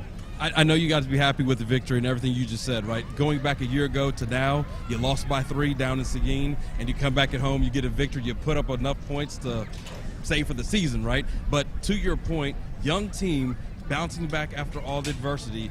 I know it's a bunch of teaching points, and we saw it upstairs in the booth. You were coaching, your staff is coaching. Everybody had a role in this victory. And what's your overall assessment about the young guys that stepped up for you? Well, I'm proud of them because, you know, if anybody that's ever played high school football knows your first time to play on a Friday night in front of a big crowd under the lights, the game is different. The speed is different. And some guys handle it very well. Some guys, it takes them a game. And so we are no longer a young team. We got a game under our belt. And that's why I'm saying, man, this next week, if we fix those things, man, we could be really dangerous. So I'm excited about the potential of this team. I love our young guys. They bring energy, and they're talented, and it's their first game. And there's not many coaches that are patient and are willing to allow them to do that. But I thought our coaching staff did a great job tonight, making adjustments on the side, being patient through some of the mental mistakes we made, and coming back and rallying enough to, again, to beat a pretty good team. You said it, you summed it up. Hey, we want to thank you for getting your win. I don't know if you know this, but you guys are not lost here. I don't like to put all that out in the atmosphere, right? But I say that to say that you're doing a good job, and these young men are responding. It's a reflection of your leadership, and we thank you. And our next guest, I'd like to give you, if you give us a quick assessment of what you thought about this young man who it feels like he's been here forever. I'm going to say a couple of things. One is we're going to defend TRAYLOR AZAR Field every chance we get. We have a lot of pride in that, and the kids do, and the coaches do, as well as the community. But Michael Terry is Michael Terry. There's nothing else to say about him except what a special talent, what a great young man. He practices hard, he plays hard. Man, you just pull for guys like that to have success. He's becoming a leader on the team. He's doing all the intangibles that you want out of good players. Nobody will ever doubt his talent. Nobody will ever doubt it's important to him. But now he's bringing other guys with him. Man, that's the sign of a good football player. Not only do you take care of your business, but you make sure the guys around you are having success. And so I couldn't be more proud of the effort he had tonight and what he did. One, to help us win the game, but to help some of those young guys. And I shouldn't say that they're his age, but he's got a lot of experience. But he's really helping those young guys understand the speed of the game and the expectations of what Mules football is all about. So I couldn't be more proud of him. And it's evident tonight. Michael Terry, we'll bring him over. Michael Terry, you're the player of the game tonight. You did it in multiple ways, son. You did it as a punter, which is something I didn't expect to see you as. You had the game-changing, field-changing punt that led to the snowball of points. You ran the ball. You Superman it. We called it grown man touchdown today because you look like a man amongst boys. What did you do today, or what did you do in the off-season to make today what it was? Well, me and my teammates this off-season, we've been grinding, putting the hard work and sweat, and, you know, we just been practicing really good and, you know, it's working hard. Awesome. Going forward, you got this one game under the belt. We know your team is somewhat young. Colin Ernst, first time as a starting quarterback under the lights. How would you assess his performance tonight? He played great today. You know, hit all his throws. You know, some of them, they didn't go our way, but still, he did really, really good today. And what's your message to the team after this victory? What's your message? You're the leader of the team. You're one of the leaders of the team. You, Jackson Hildebrand, on the line. What do you go tell your team tonight going forward in the season? Just keep working. Just keep getting better day by day. You know, just grinding every day. All right. Well, thank you for your time. Great season. Kicking it back up to you to Casey. That was the play of the game, Michael Terry, here from TRAYLOR AZAR Field at Harry B. OREM Stadium. I'm Fields on the field. Back to the booth. All right, LARHON, keeping us always informed, always entertained on an evening that was certainly not shy of that tonight here at Harry B. OREM Stadium. So the Mules, winners this evening, 51-48 your final score over the SEGUIN Matadors to open the 2023 season on a high. That's going to put a bow on us for this edition of Alamo Heights Football Tonight. Mules doing things about as well as they can this evening and walking away with a win to open the new campaign. For everyone on the AH Sports Media production team, Taj Young on the field in addition to LARHON Fields, my name is Casey Vieira. Thank you for tuning in. Have a nice night.